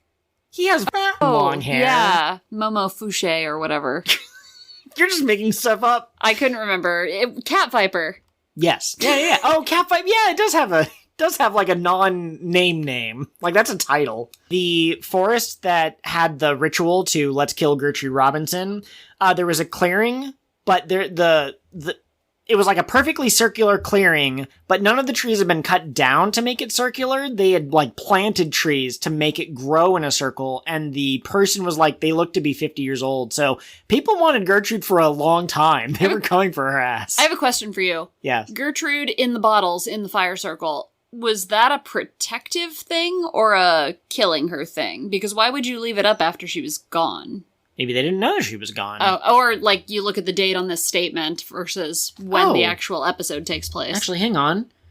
This was in 2009 and Gertrude died in 2015. So yeah, this was before she went.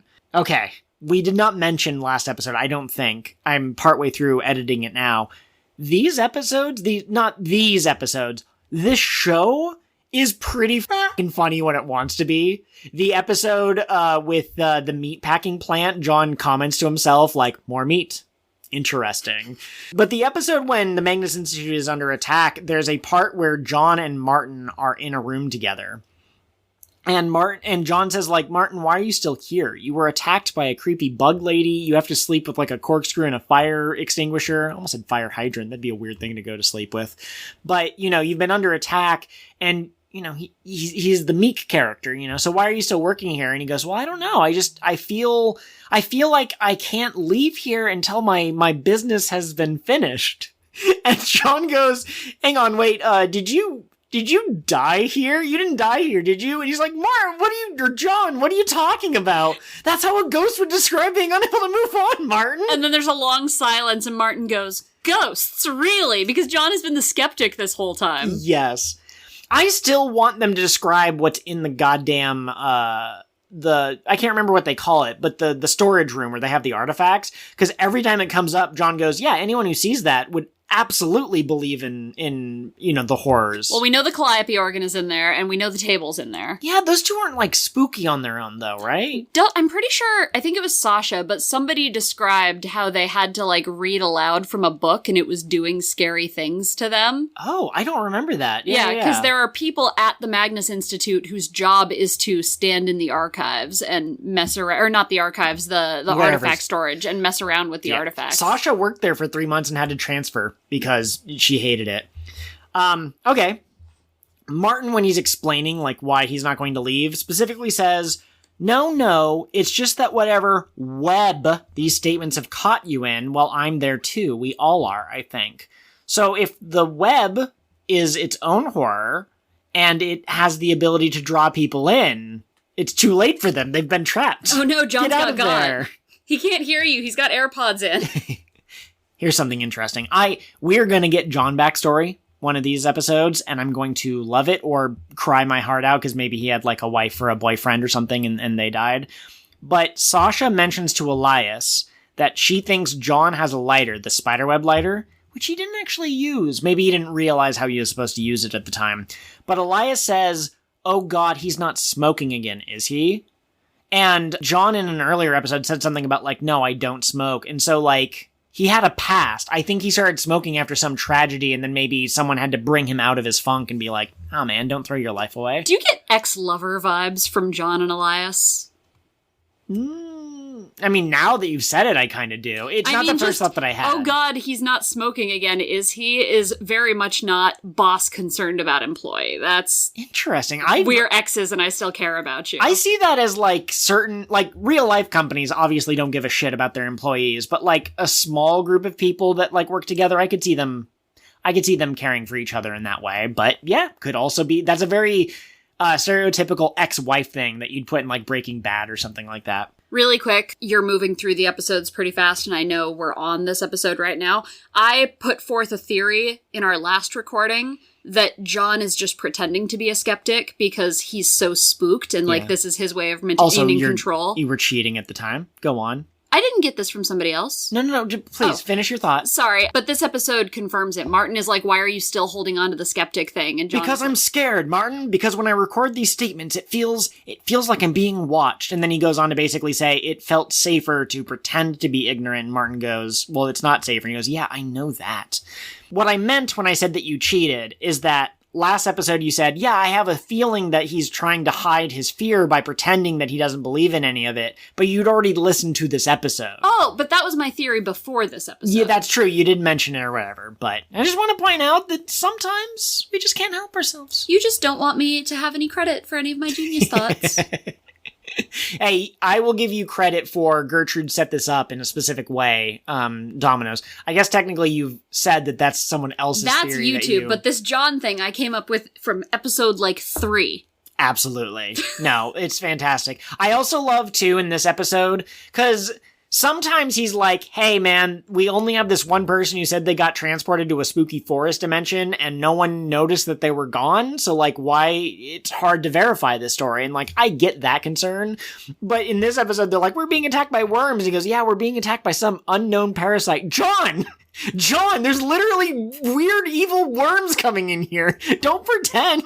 I like the idea of them being... I don't like the idea, but it makes sense if these cosmic horrors can, watch people, that, the more you look into it, the more the eye kind of glances sharply in your direction. Mm-hmm. So, On to the last episode for our very quick summaries. I'm going to go back and talk about characters really, really quick, but Tim says that he saw worms trying to make a doorway at one point in a room underneath the Magnus Archives. We already know from the spooky hallway episode that sometimes buildings are built in specific places, so there might be something underneath the Magnus Archives. They even say in that episode that that building is connected to the Institute. They're like in the same block. Oh, are they? I didn't even realize. So yeah, the Magnus Archive, very sus. And making a door to where? Is there a worm dimension? What's happening? And, Tim stopped it, but what happens next time? Sending some assholes your way to the worm dimension. What does a meat door look like? What does a darkness door look like? What does a sky door look like? Yeah, I don't know. I guess we're gonna have to find out. Yes. Next season. Oh, or maybe the season after that, or maybe they'll never tell. Could you imagine if they left one mystery unsolved in their series? Sasha gets replaced by NotSasha. It's super weird because in the episode Across the Street, the statement giver knew that the guy was replaced, and maybe it's because she was looking at him when he got replaced, but she noticed that he looked different afterwards. John didn't notice that Sasha looked different. Why wouldn't he? They work together all the time. But when she shows up, she's like, oh, by the way, I had a tape recorder with me. It must have gotten destroyed during all of the whatever. Oh no, I lost it. Which is interesting because we got to hear what was on those tapes, and part of it was Sasha saying, stay away from me. So, covering up its tracks, right? We don't use she, her pronouns for NotSasha. Yeah. But also, 2 other tapes went missing. Case 0051701, which is Strange Music, and 0160204, a distortion. That first episode, Strange Music, had Sasha speaking to ask how you pronounce Calliope or Calliope or whatever. The other one was her giving her statement. So any statement that existed that had Sasha's voice on it that NotSasha had access to got destroyed. Dang. But I'm pretty sure that John had the other tape recorder, so there are some speaking lines for Sasha on that, so I think he's going to be able to tell the difference if he keeps listening to them back and Where forth. did you put the real Sasha? Not where, John. When. The happen of the doctor. Let's see.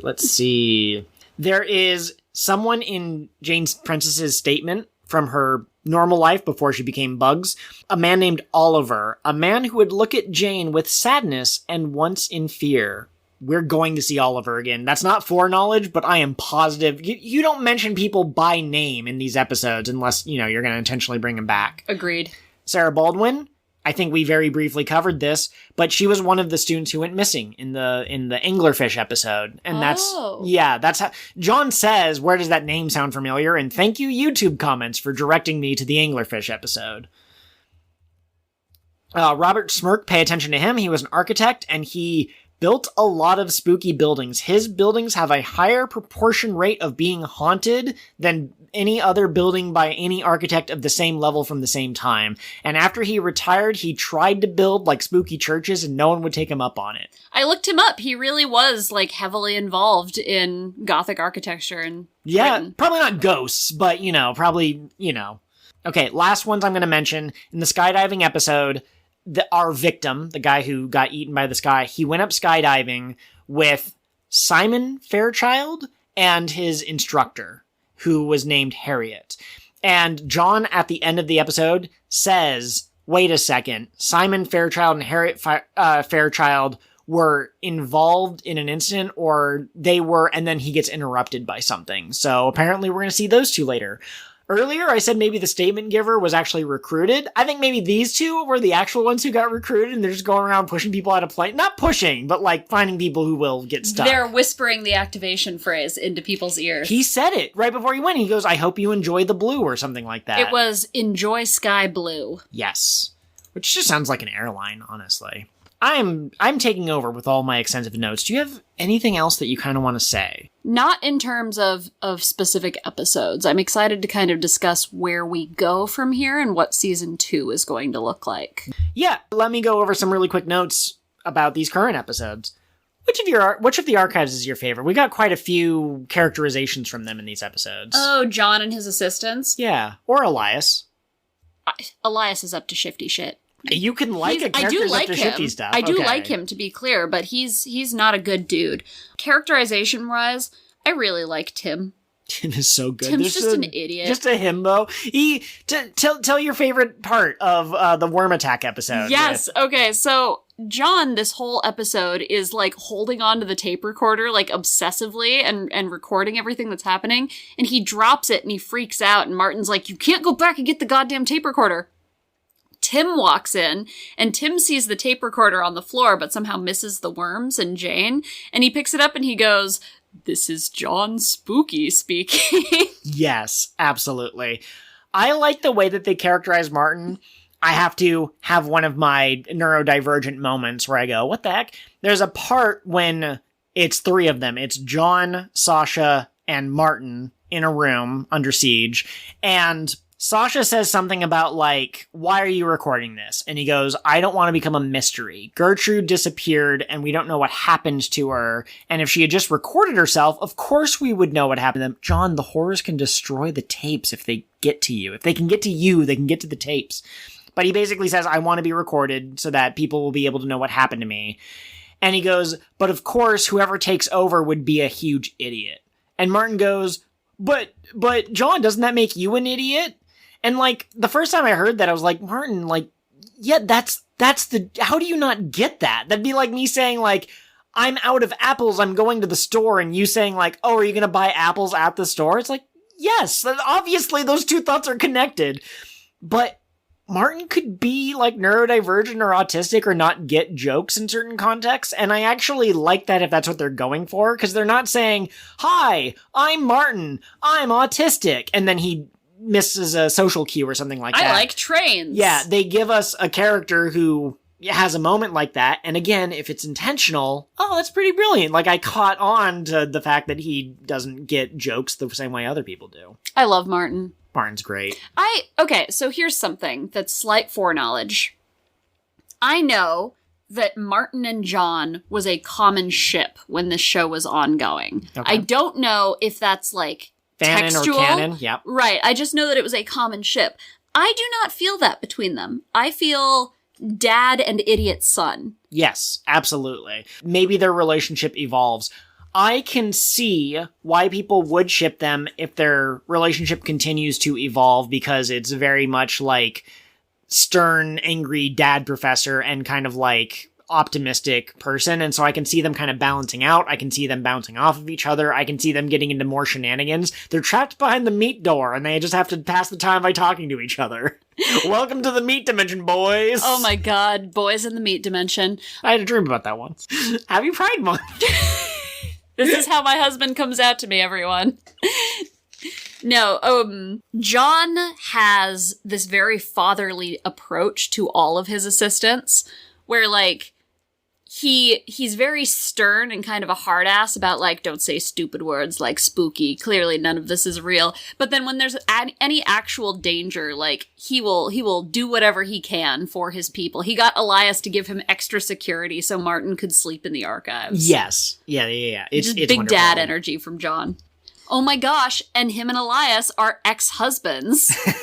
And they're hanging out together to keep the children together. But they don't like each other anymore. I love that so much. Here's some more random thoughts before I get into, like, some of the really structured stuff. You know, you have your theory, or the internet has its theory about maybe Gertrude put these things in order on purpose. How do you accidentally get a letter from 1815 mixed in with all of the present day statements? So that, I think, is very strong evidence. It's one of those things where it's kind of a self-fulfilling prophecy. If you didn't think that there was any order to the chaos, it would make sense for the 1815 to be with the 2015s. But if you thought she was intentionally doing something, it makes perfect sense that she would have done that one on purpose. Well, and if it is on purpose, and I mean, even at a meta sense, right? The writers are giving us the stories that they're giving us in this order and not some other order.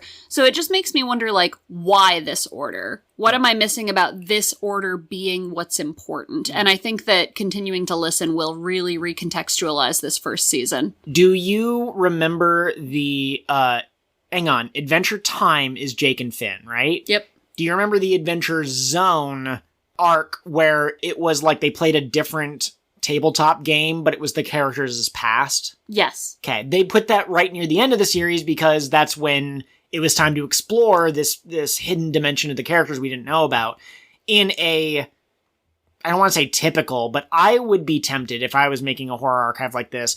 I would put all of the 1815 letters as a episode or season like 3.5 like spin-off series, and you get like 5 of them in a row that really recontextualize stuff.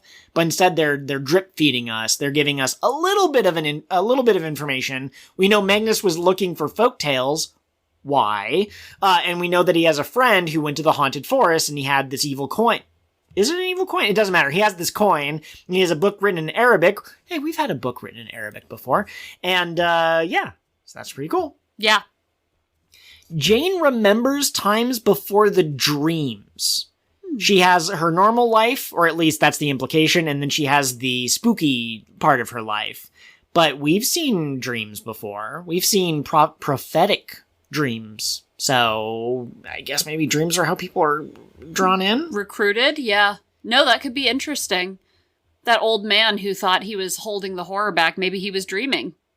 Maybe he was. Like spooky haunted dreams. Because again, how do you explain the lock on his door? That is true, yeah. Well, and the vampires can supposedly, like, psychically communicate, like, what they're thinking. And so, yeah, there's something going on here. Martin pointed out that the caves below the archives seem to kill sound dead. And we already know that sound is related to the horrors, or at least silence seems to be related to the horrors. So that's kind of interesting. The worms moved faster under the Magnus Archives than they do inside the building. So I think the building is actually like a safe house against the horrors. And the reason why it doesn't matter. No, I'm with you. There's some sort of charm of protection over the Institute. Yeah, I guess I don't know why I wrote down Kills the Sound Dead as a connection to the Magnus Archives being against the horrors, because the Kills the Sound Dead is actually pro-horrors. And so maybe it's like the basement, pro-horrors. Above the basement, first floor and above, anti-horrors. And the two floors do not get along with each other very well. Let's talk about NotSasha. So I saw a comment that said that NotSasha didn't use contractions, and that makes sense, right? If you have an alien thing that replaces people, it makes sense that they would not use contractions. That theory is bullshit. I listened very carefully to the NotSasha statements and the Sasha statements. They both use Ims, Ives, Ides, that kind of a thing. So that might not be true. However, here's what is a tell for NotSasha being different from Sasha, other than the fact that it's a different voice actor. Is it really? Yeah, they got completely different people for Sasha and NotSasha. Oh, for some reason I thought I remembered them crediting Sasha and NotSasha as the same actor, but you recently listened and I didn't. So. I skipped the credits the second time, but I'm pretty sure they had... Anyways.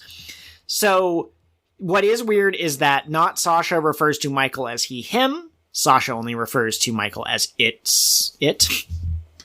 And also, when speaking to John, every time she responded to him, she always started her response with yes. It was unsettling. Yes, I'm going to go home. Yes, I worked at the archives for 3 months before I transferred or whatever. And so I'm curious if that will continue in later episodes, and that's a good way of knowing that. I mean, it kind of makes sense. You're kind of like a weird call and response thing. Yeah. My brain is melting. That's okay. We've been recording for a long time. Elias watched NotSasha strangely after the worms were killed dead and the teams were regrouping. Elias and Sasha had been together. Then they got separated. Suspicious. She got replaced. They meet up again, and Elias is looking at her suspiciously. So, like, maybe Elias thought that she would die down there, like, was hoping that she'd die, but then, here she is okay. Or the other possibility is that Elias can somehow sense or know that she's different. Yeah, horror speaks to horror. Horror recognize horror? I love it. Here's another thing that's really stupid of NotSasha, or something that John should notice. John had a heart-to-heart with 2 of his assistants. Tim was out at lunch. But he says that the recorder is very important because he doesn't want to become another mystery. He explains his feelings as every single statement drives him deeper into the mystery. NotSasha asks him if the recorder is that important when she says that she lost it or that she lost the tape or whatever. And, like, John, John, you opened your heart to this woman, and now she's like, oh, is this thing that you said is important? Is it important? Well, and you pointed out that is when John asks, like, are you sure you're feeling all right? Yeah, absolutely. Do you think John knows? Do you think he knows and he's trying not to show it? I think he suspects. I don't think he knows for sure, but I think it's that first, like, something's not right here. Yeah, there's some dramatic irony going on, but another thing we've learned from this series is that people, both in real life and in this universe, are very good at explaining away strange things. You know, oh, I didn't hear a sound. I heard a sound, but it wasn't a werewolf outside my tent. It was just a deer or something. Absolutely. Can I just confirm really quick, is this episode 2 hours long so far? 1 hour and 51 minutes so far. Do you want to finish recording later? No, let's keep going. Wow, we have a lot to say. Yeah, and I'm trying, I really want to get all my thoughts out there, but like, man, I wrote down a lot of notes. No, you're good. These are great thoughts. I hope whoever really likes long-form YouTube videos gets into this one. Yes. Okay. Is there anything else you wanted to say about NotSasha? I don't think so. I hope that real Sasha is alive, but I really don't think that she is, because, like, the neighbor across the street didn't seem to make it out. I think they're gonna find her all, like, folded up in a box. Maybe she'll be alive in the box. Oh, okay. But maybe she won't. Maybe she's inside the table. Could be. She's inside the 6 inches square hole. Do you think NotSasha has nefarious intentions, or do you think she's just there to keep an eye on what John is doing? Oh, that's a good idea. Because we know that, the horrors don't get along. So if they get attacked by the fire demon, by the way, I have no idea what to call the lightless flame creatures. So my brain will pick nicknames for things and it just sticks with that. So fire demon is the only thing that I call the episodes that seem to involve, the heat or the lightless flame. But what are we talking about? Oh, so NotSasha might be there as a bulwark against the other horrors, waiting for their chance to strike. Can NotSasha slowly replace all the other members of the team? Like, one by one? Oh, Martin, why don't we go out to dinner together? I know John's busy, but why don't we just yoink? Oh, jeez. Oh, no. When I said that they were going to find Sasha in a box, I was imagining, like, do you remember in Alien when they were, like, in goo? No. Oh, Alien Romulus? Which no. one? Okay. I have no idea what you're talking about. Okay, well, I was just imagining that, right? Where, like, John finds a bunch of cocoons and he cuts them open and they fall out and they're all covered in goo. But he's gotten to them before they've been fully digested, so they're alive. But that, except, in a box. Okay. In artifact storage. In a horror box. Did Michael take over as NotSasha, or is this a different changeling? I honestly believe that there's different not creatures and that they are working together. Again, my main evidence is the fact that there were 7 in the anatomy class episode, so maybe they reproduce when a man not thing and a woman not thing find a human that they like very much, they kidnap it and replace it with a with a not them. Oh gosh. John suspects that there's a traitor. Who is the traitor? Elias. Yeah, okay. Do you know that for sure from foreknowledge, or are you just really suspicious? I'm just really suspicious. I don't know any foreknowledge stuff except what the entities are because of Haley Whipjack. Right, yeah. I know. I just want to... I'm letting you sounded really confident. Yes, so it's gotta be Elias because he bad. Elias was the one who told John to stop looking into things with the Lucas family. He was strangely calm about, like, we're going to turn on the CO2, the fire suppressors, and they might die. I'd hate to replace an archivist after I just got a new one. And he was dismissive of the worms. He said, like, yeah, I wasn't really, like, I didn't believe the stories that Martin and John tell, because I swear those two come up with strange stories all the time. You run the Spooky Things Institute, Elias. What are you talking about? And real Sasha mentioned just before she got abducted that Elias is really good at changing the subject, but that's also one of the tapes that went missing. So there's a tragedy here of Sasha having a piece of information that might have helped John, but that tape got lost because she got. Mm-hmm. Alternatively, it's Tim, because who would suspect the nice himbo? They are all suspicious. Sasha is suspicious because we know that Sasha's been replaced. Elias is one of the heads and seems strangely calm about these things. Might be tied to the Lucas family. I suspect Tim, because there were several instances of him not being around. He was gone when the initial attack happened. He got knocked into some boxes and was gone until he broke into the safe room with everyone else. And again, who would suspect him, right? Yeah. Martin seems the least likely, but he could be a plant who only pretends to be as scared as he is. Ah, but he's just a little baby boy. He's just a little baby boy, and I don't think that it's him, but he could be suspicious. They all got separated from each other at different times. And it would be so interesting if they told us to be suspicious of Sasha, NotSasha, but not be suspicious of the others, even though... Well, and here's the thing about Elias. I really do think he cares about whatever the Institute's mission is, but I think the Institute has a real mission, and it's not what John and friends believe that it is. Could Elias be protecting them by not telling them the same way that John pretends that horrors aren't real? That's what I'm thinking. So here's something interesting.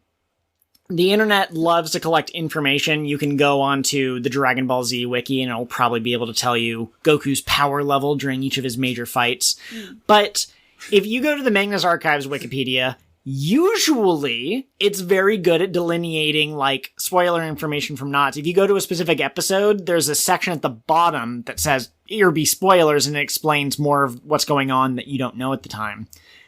If you go to Gertrude Robinson's page, I know I shouldn't have clicked on it. I was trying to look for the date of her disappearance, because I thought that that would be relevant. And the very first sentence is about who shot her, or what shot her. Guys, come on, man. Like, come on. It's actually a 2-part sentence, and part 1 is, Gertrude Robinson was shot by Frankel. Bigfoot, and second sentence, also she did thing, or she was thing, or related to thing. It's like, guys, I know we don't learn more about her until later, but like, guys. Anyways. Do you have any more thoughts? I was going to say something about that. Then it's gone. Yeah, stay off the wiki, dingus. Well, I was just trying to look for one piece of information that I thought was going to be in the little summary on the right that wasn't going to have spoiler information. I've learned my lesson. I haven't learned my lesson. I will do it again. Not on purpose. It just happens. It's all right. I did the same thing to myself the other day with the Yellow Jackets wiki. Oh. Time for a really dumb conspiracy theory. I'm ready. Black Forest episode.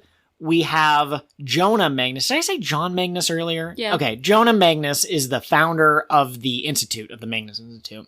We have the dead guy in the tomb surrounded by the books. His name was Jonah von Württemberg. Johann? Right.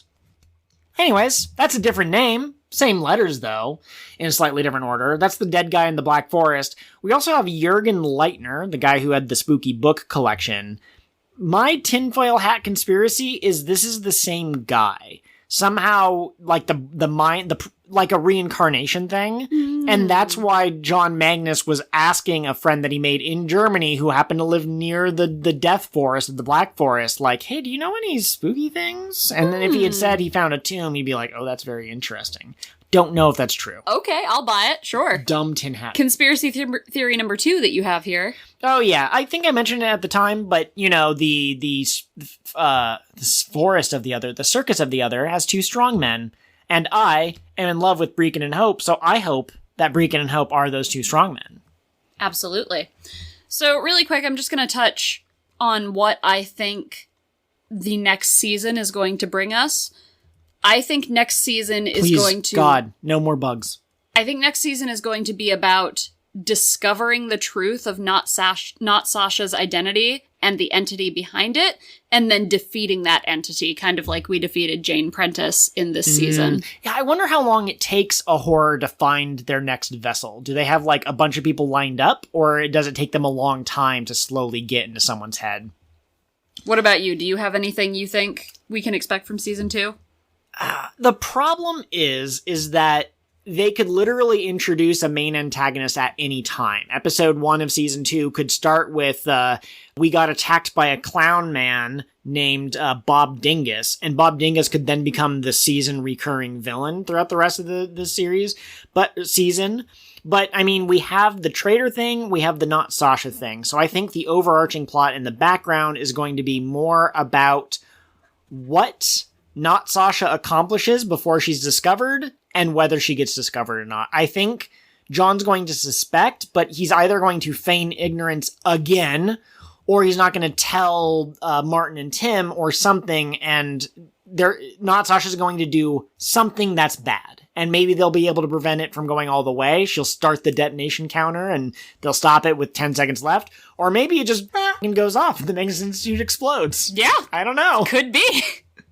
Now, that could be a great final thought, but I believe you have a piece of writing to send us out on. I have a couple more things. Oh, okay, sorry. One, this is a joke I was supposed to bring up earlier, and I forgot because I'm a big dum-dum. How many members are there in Kingdom Hearts Organization 13? 12. 14. And how many tunnels were there underneath the city? There were 14.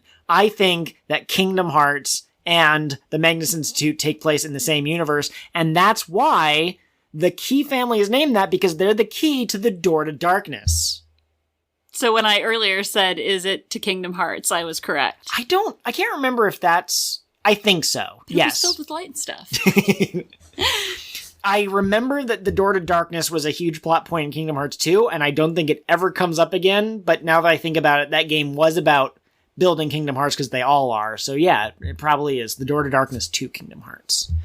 Yes. So last time we recorded, I had... What did I have? I had some fan fiction to share. Problem is, I don't have that many spooky ideas rattling in my head, so instead, I decided to write some poetry. I'm not good at poetry. So if you notice that some of the words are really easy rhymes, don't at me, okay? And if you notice that I don't use, near rhymes, don't at me. And if you know in your heart that poetry doesn't have to rhyme, don't at me. If any of you are mean to my husband about his potentially awkward poetry, I will hunt you down. The only one who's allowed to bully Joel is me.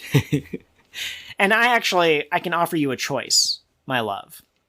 I have 2 poems here, actually. Oh. One of them must be read in a slightly lower voice or a slower cadence. So would you like faster cadence first or slower cadence first?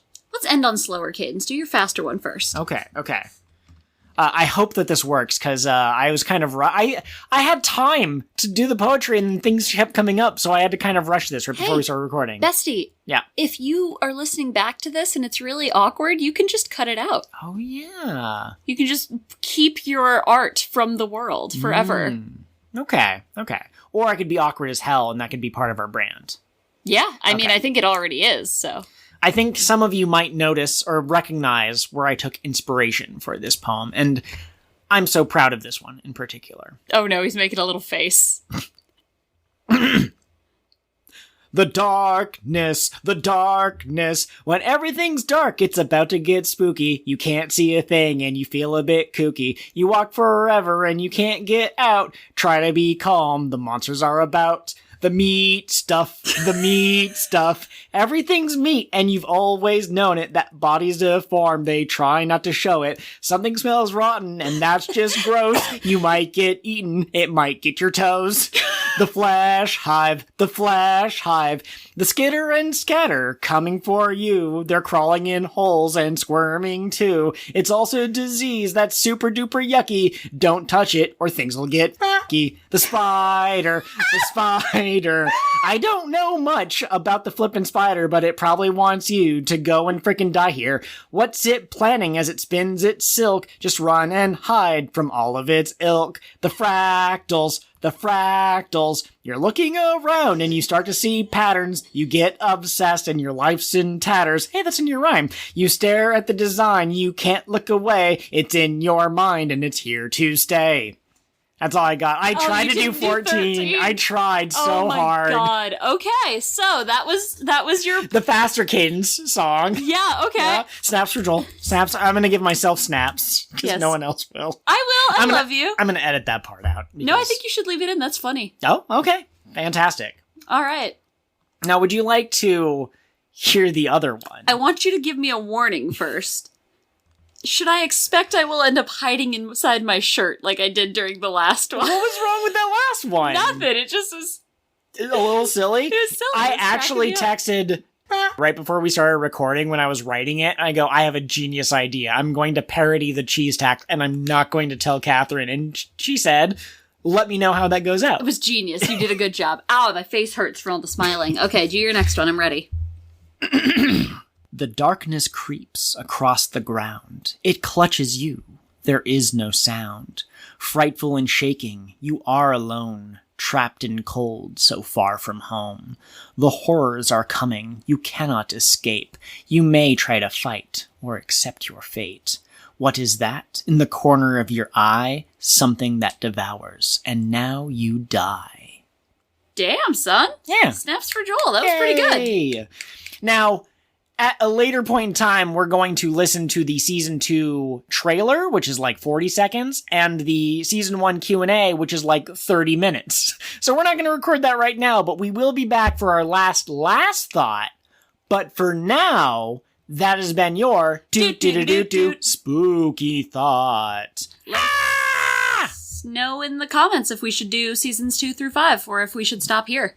And listen, if you're made of meat, take pride in that. Happy Pride Month, everyone. Happy Pride to the people who are made of meat and aren't afraid to say so. Yeah. And to all the people who are bones but no meat, like, we're not trying to discriminate here. What about the spiders? Can I get a happy pride for the spiders, Joel? Happy Pride to the spiders. I would be happy to share a meal with you so long as you stay out of my house and I can stay in the house. Oh, so you're fine as long as it's not in your backyard. I'm spider racist. I don't know what to tell you, man. So, we took a break. I listened to the Q&A for Season 1 of the Magnus Archives, and I said that I wasn't sure there was much to cover. Did you listen to it on your own? I ended up not listening to it because it's not on YouTube, and I couldn't find it. Oh, interesting. Yeah, I meant to ask you, and then I forgot until this moment just now. I see. Yeah. I can also send you the link for where the transcripts are, because I'm pretty sure... Maybe they don't have a transcript for it. Maybe they only do transcripts of the ones that are on YouTube. Okay, but here... Was there any major lore droppage or story stuff? They avoided talking about lore specifically, which is fine. I don't want them to share anything, but I did think there was going to be more about the writing process specifically. The real-life Jonathan Sims, who goes by Johnny, he has a sense of humor, which I really appreciate. One of the questions was, like, how did you get approached by the Rusty Quill to be part of, like, how'd they tap you to be a writer of this show? And he goes, well, I'm not the type to usually go to car sales, you know what I'm saying, like garage sales or whatever, and I got a Ouija board, and then he laughs. He's just like, no, we kind of knew each other from this other thing. Okay. He's got jokes. He apparently swears more in real life than he does in the show, which is interesting. The only thing that he really mentioned that I thought was interesting was, he feels that he can... A horror writer should themselves be horrified by what they're writing, so he said that this is actually a pretty good psychological profile of, like, what he's afraid of, and I think that tracks. And also... he has the whole thing planned out. We in the future know that there are 5 seasons, but he said in this Q&A that he had the 5 seasons planned out, and that he feels strongly that a series should know where it's going. Which is what I've always been saying. It's why One Piece, it's why Supernatural the first 5 seasons only, it's why Gravity Falls, it's why Owl House are all good. They knew where they were going. Yeah, absolutely. That makes me feel more confident in the series, although I already felt like they had a good grasp of, like, their rules and the story they wanted to tell, because there's too much that fits nicely in the first season for them to just be throwing stuff. Absolutely. He did say that apparently the first couple of episodes were ideas that had been bouncing around his head for a while. I don't remember if he said how many, but, like, maybe the first 5 were ones I need to work on, and I said in our part 1 video, I was like, I don't know if they picked the 3 best stories to lead with, but I think those were 3 that he'd been thinking of the longest in his head. Yeah. So that's kind of interesting. Absolutely. Have you seen a picture of this dude? I don't think so. He does not look like what I imagine Jonathan Sims, the archivist, to look like. You know who I picture when I imagine the archivist character? Who? I imagine Dan Bull. Yes. A little bit. Yeah, I always forget that Dan Bull is, like, an attractive British man. Oh, okay. Yeah. Am I imagining Dan Bull correctly? You made a face. But you're not attracted to men, so... Anyway, This is an aside that's not relevant to the podcast. Okay. So that was going to be what we discussed here, but I did have a thought that I'm pretty sure we didn't talk about. I haven't started recording the rest of this episode yet, but I want to discuss, what do you think were the circumstances around Gertrude's death? Now, full spoilers to anyone listening, Kat and I have started listening to Season 2. I've finished the first 20 episodes, Part 1, as it will be known, but I don't think that it gave really any information that we couldn't, like, you know what I'm saying? It's not really, it doesn't tell us anything about Gertrude's death. Right. I think, do you mean, like, how she was killed, or do you mean, like, the whole picture of why? And why was she killed? How was she lured down there? Or was she already down there? Was she meeting? Anyways. I might have said this in the episode itself that we recorded, but I think she was getting too close to the truth, and that would have taken power from whatever the entities behind all the things are. And so I think that they had her killed, or if it wasn't the entities themselves, I think that maybe Elias killed her to protect the Institute, because the Institute isn't a threat if we don't have this person who's putting the pieces together. I see. Okay, yeah, the horrors will come after us if we learn too much. Yeah. She was definitely shot with a gun over her desk, so her body was moved posthumously. Okay, you think so? Yeah, they said her desk was found covered in blood. I assumed that someone showed up with a jar of blood and just dumped it out to, like... there? I mean, I guess that makes sense, but at the same time, if there was, like, a blood trail away, like, is it easier to clean that up and leave the stuff on the desk? If you shoot someone, and then you wrap their head in bubble wrap, and then you move them, then they wouldn't drip. Was she shot in the head? Was that where they said? I thought she was shot 3 times. I assumed that she was shot in the head. But anyway...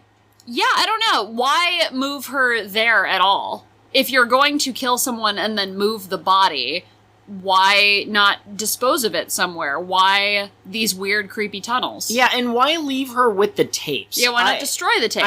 I'm very interested in the circumstances. Here's the other question that I should have just asked directly. Oh, you said she was killed at her desk, and then they put her down there, maybe because people don't go down there. They don't know that.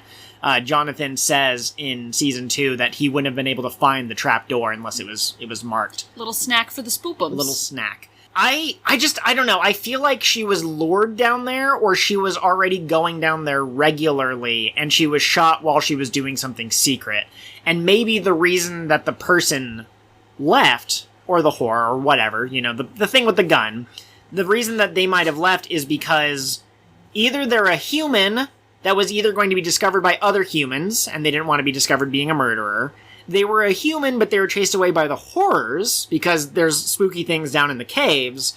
Or it was a horror that killed her, and humans were about to show up, and if you see monsters a lot of the times in these shows, they go away. So I think that it was basically that whatever did the killing was about to be discovered, and it ran for that exact reason. Gotcha. That's why the tapes were still there, because they didn't have time to deal with it. That makes sense.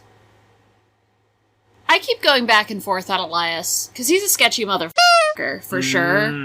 But it's too easy. It's too easy. And you know what would be less easy? Martin? Yeah, that's what I was saying. We talked about that too. I think that they want us to suspect Sasha, or I guess we don't suspect. We know Sasha is not Sasha, and I think that we are supposed to suspect Elias, but Martin and Tim being more friendly, being more timid, I think it makes much more sense if there was a reveal that they were implicated in Absolutely, yeah. Do you think Tim, master bisexual king, could mastermind this sort of thing? I don't. But if that was an act that he was putting on, it would be the perfect disguise, because he's so like, oh, and he does have a way of, like, getting information, and, like, Sasha, you assume, is really good at, like, hacking and whatever, and can explain her case, and maybe Martin uses timidity. Maybe Tim's flirting with people, or maybe he's smarter than he lets on, I don't know. Before we head out, I asked for thoughts from the crew. Hang on. Thoughts from fellow archivists. And I only got one response, and that was that welder guy James, friend of the channel. You asked for research notes. Oh, I asked for research notes, yes. So I asked if anyone had any thoughts about this series. I don't know if James has listened to it himself, But I did say, or to ask another way, does anyone have any spooky stories that have happened in their life that they're willing to share? And that one welder guy, James, said, I got one UFO story, and I've had ghost encounters, but I'm pretty chill with ghosts, so it didn't bother me the few times I've encountered them. I'm pretty chill with ghosts, so it didn't bother me. That's nice. I mean, imagine if James walked in and saw someone... You're gonna have to bleep all of this out, man. Why would you even say... Look at your little face. Imagine reading the Bible and going to church. Imagine that. Did that one welder guy, James, tell us his story? That was literally all he said. Have I told you the family ghost story? What? No? Okay. So... Like your family or the story about a family of ghosts? Okay. My family has a ghost story. So my dad lost his mom when he was 18. Very traumatic for him and for all of his brothers and sisters. And a couple of months later, his brother went to the city. They were near-ish Detroit, so he was in Detroit. Oh, Detroit is another place where if you had a statement speaker saying, I was going to Detroit, you go, the horror's already there, babe. Yes, no, like, I'm not afraid of ghosts in Detroit, but I am afraid of demons. Okay. The Nain Rouge is there.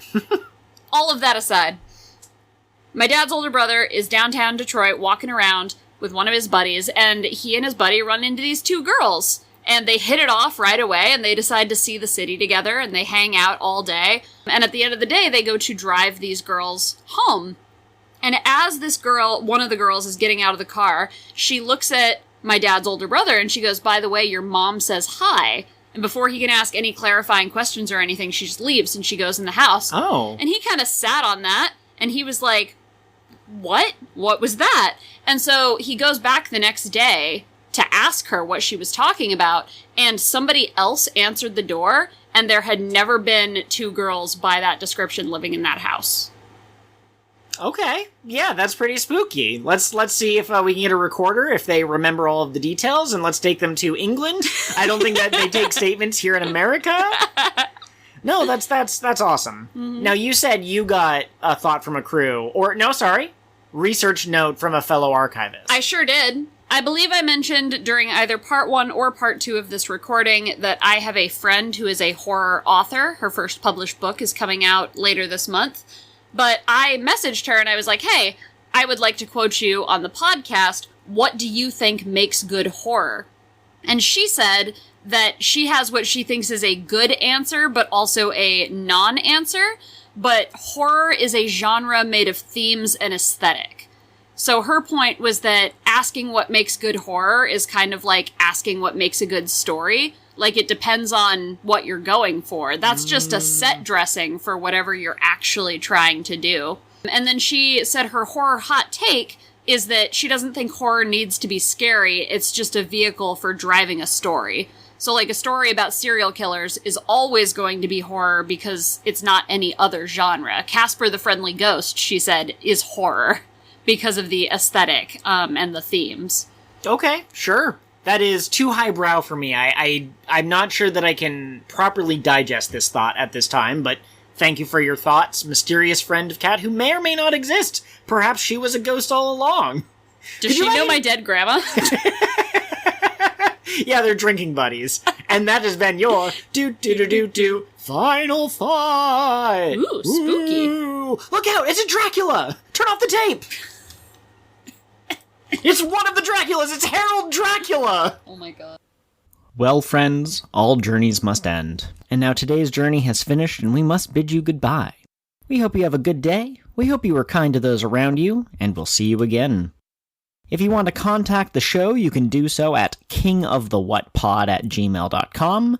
You can leave a comment on our YouTube channel or rate us on your podcatcher of choice.